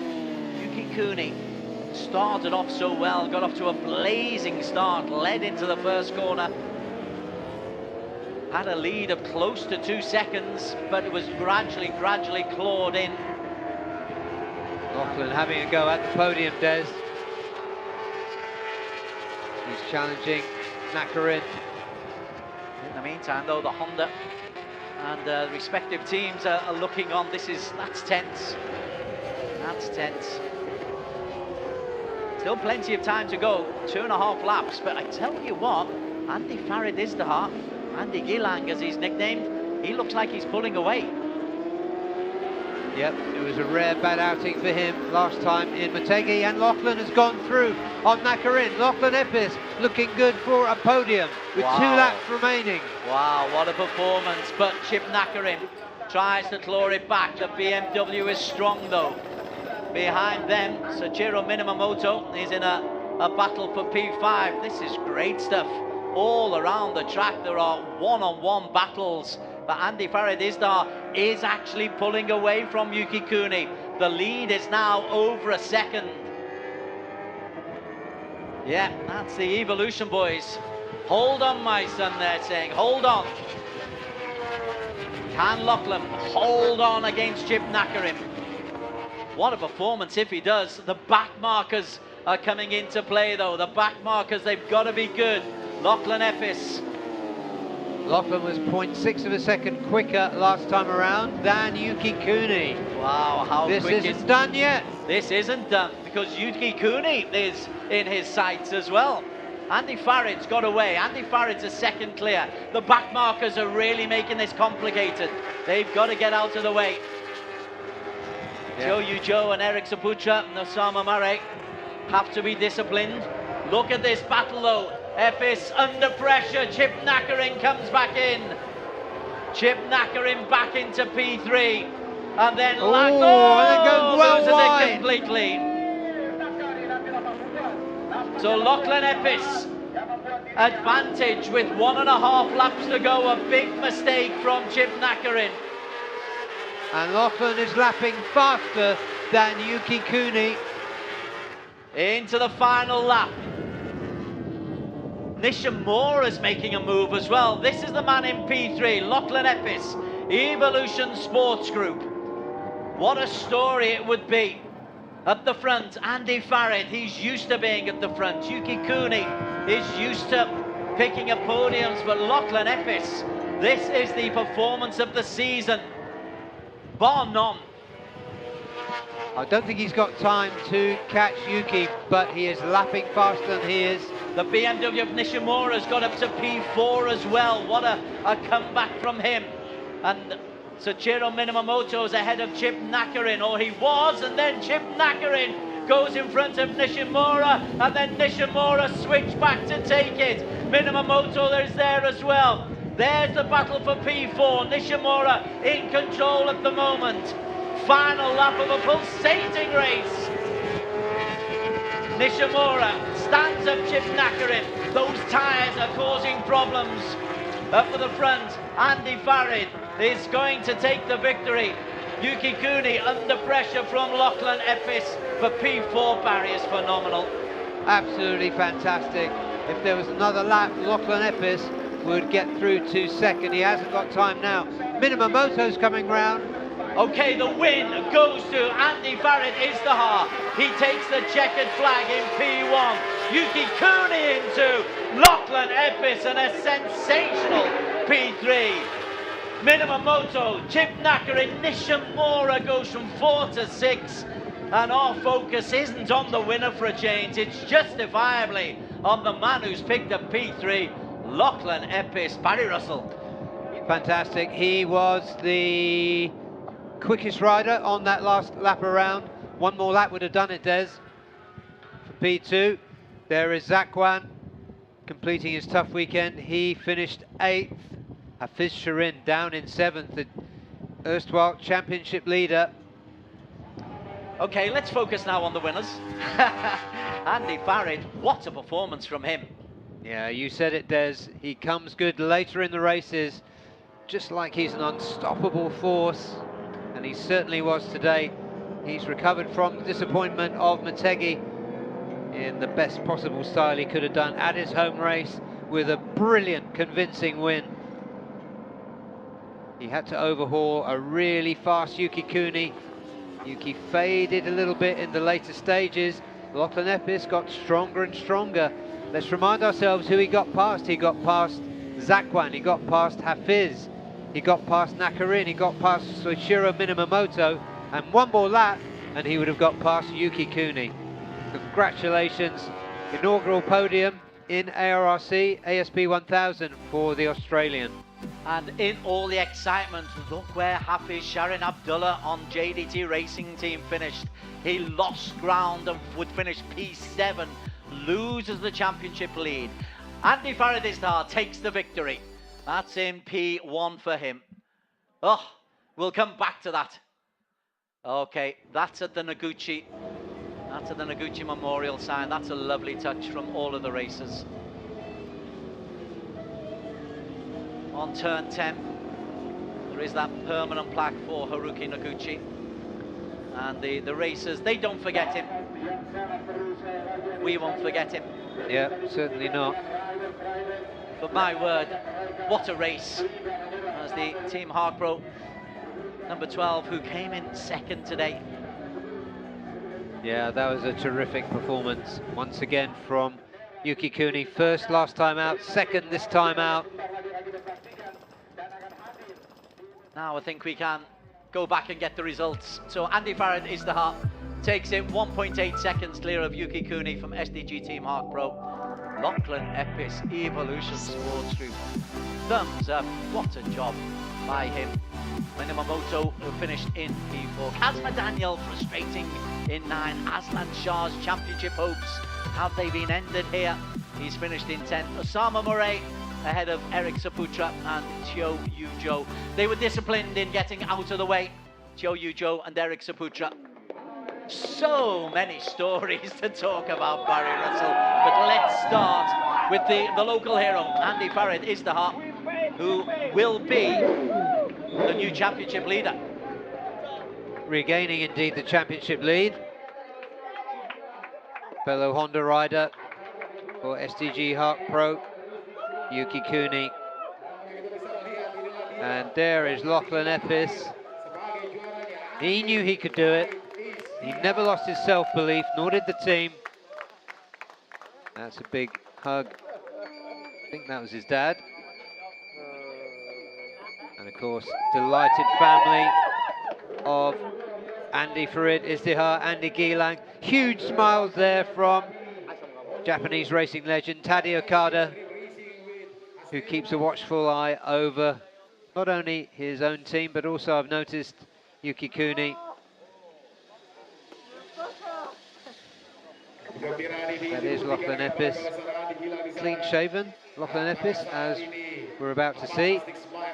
There he is, congratulations too from Kentaro Kobayashi, the head honcho for Dunlop. Okay, I think we can get some post-race reaction, and I am looking forward to seeing the smile on Lachlan Epis. Lachlan, what a fantastic race that was from you. You had to really fight for it, and right until the last stop, I think everyone's holding their breath when they saw you come up in third. How do you feel about it? Amazing.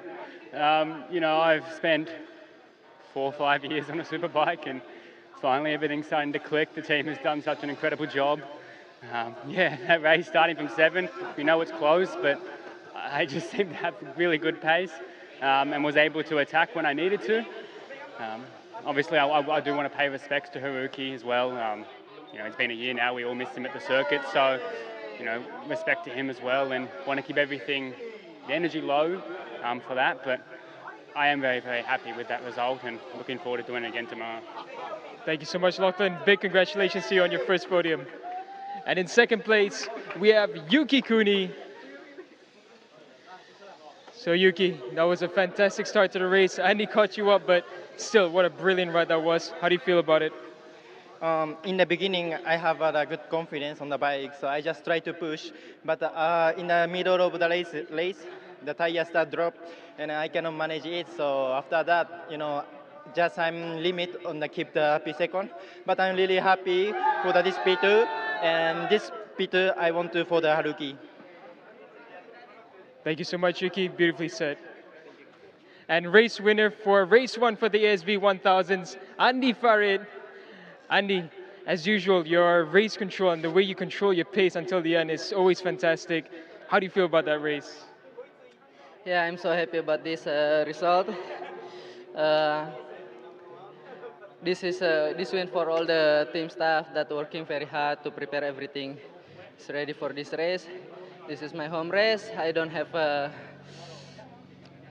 any target, like incredible target, but to be honest, this race I just want to give my best, and then now we did it, and tomorrow we still have one more race, so I just want to enjoy it now and focus for tomorrow. Thank you. Thank you so much, Andy. Big congratulations.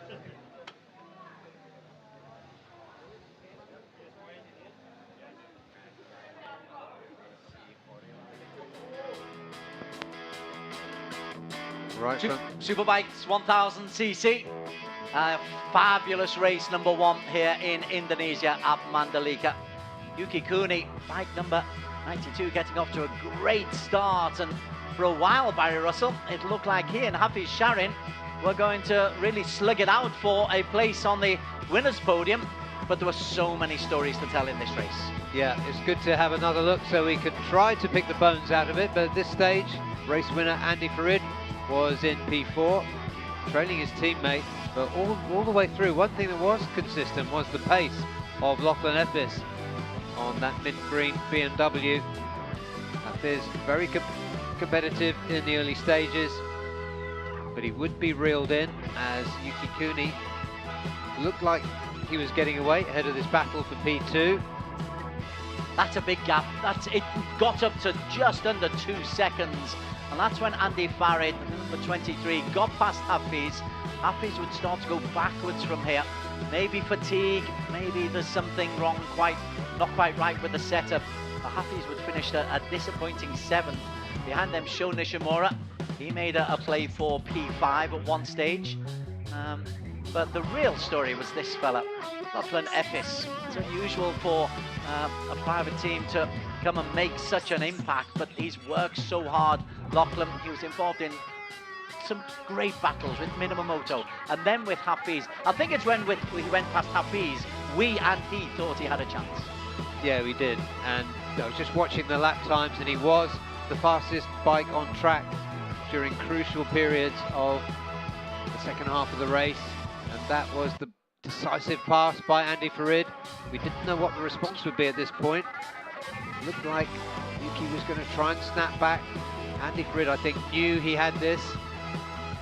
There's always a question, has he gone too early? But there, Lachlan taking third place from none other than Nakarin. Nakarin, such a fighter that we know he is. Came back, but he came back just a little bit too hard, went wide, and Lachlan was away and focusing on Yuki Kuni ahead of him. Behind them, Chip Nakarin suddenly came under pressure from the Japanese Sho Nishimura, who'd won last time out. And it looked like he was going to get P5, but Sho Nishimura himself would struggle a little bit and finish in P6. By the time we got to the end, we were worried about the P4 position. Nishimura loses out to Minamoto, who's done brilliantly to pick up a P4. But there's your race winner, Andy Farid Izdihar. Not only a race winner, your new championship leader in a fabulous Superbikes race. Yeah, you could see what that meant to the team, and you could see from the post-race interview with Daniel just what that third place meant to Lachlan Epis. And I tell you what, there's another lap and he would have been second. Yuki Kuni, a very, very good P2, and a tribute to the SDG Harkro teammate Haruki Noguchi. But there's your race winner and your new championship leader, Andy Farid Izdihar. We'll get more after the national anthem of Indonesia, Indonesia Raya.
What a performance. It was lost in many ways in all the other narratives, to use the appropriate phrase. Tokukazu Handa, the managing director of Idemitsu Lube Asia Pacific, will be happy to hand out the award to Yuki Kuni, but Lachlan Epis felt he was going to break into tears at one stage. Lachlan there with tears of joy. Yuki Kuni, fabulous performance for him. But Andy Farid Izdihar, his racecraft, his ability just to know when to accelerate, when to make the move, really is something else. Fantastic quality of this rider, Andy Farid. Stefan Maki Karapie, FIM Asia president, hands out the team award, which goes to Honda Asia Dream Racing with Astemo.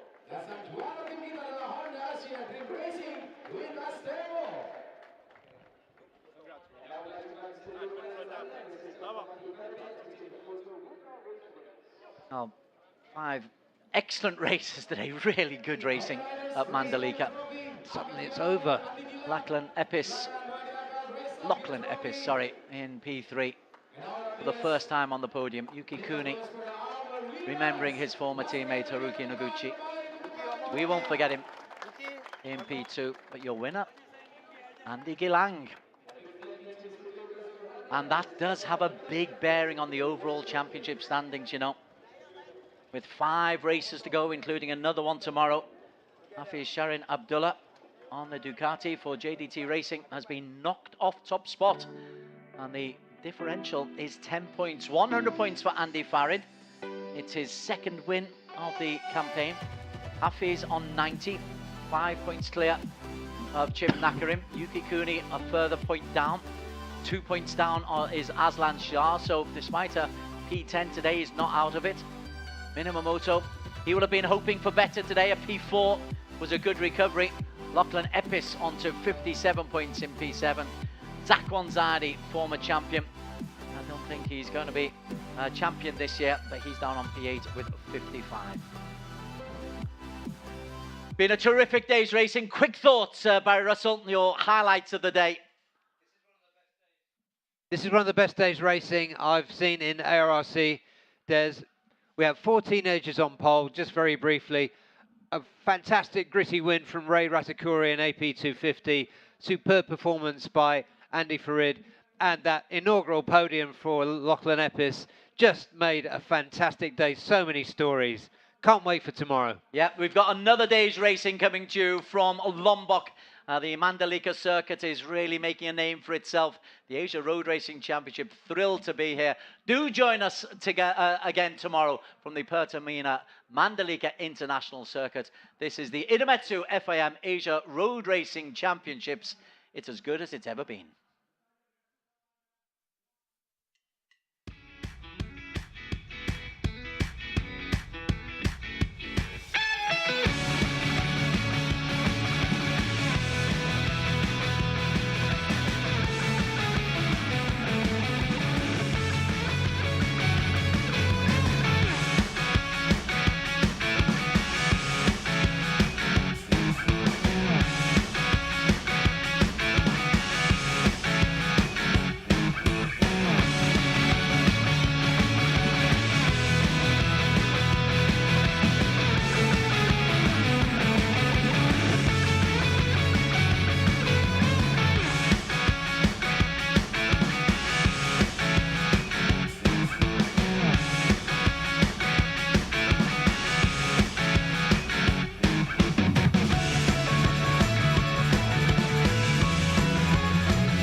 Idemitsu IRG5. Start like a rocket and ship like silk with Superbike proven nano-tailored oil. Ultra protective Quintec guard technology distills the wisdom of oil experts. 5 protective benefits in harmony unleash the peak performance of your engine. Nano Silky Tech ensures extra smooth upshifting at high RPM. Rocket starts, silky shifts. Idemitsu IRG5.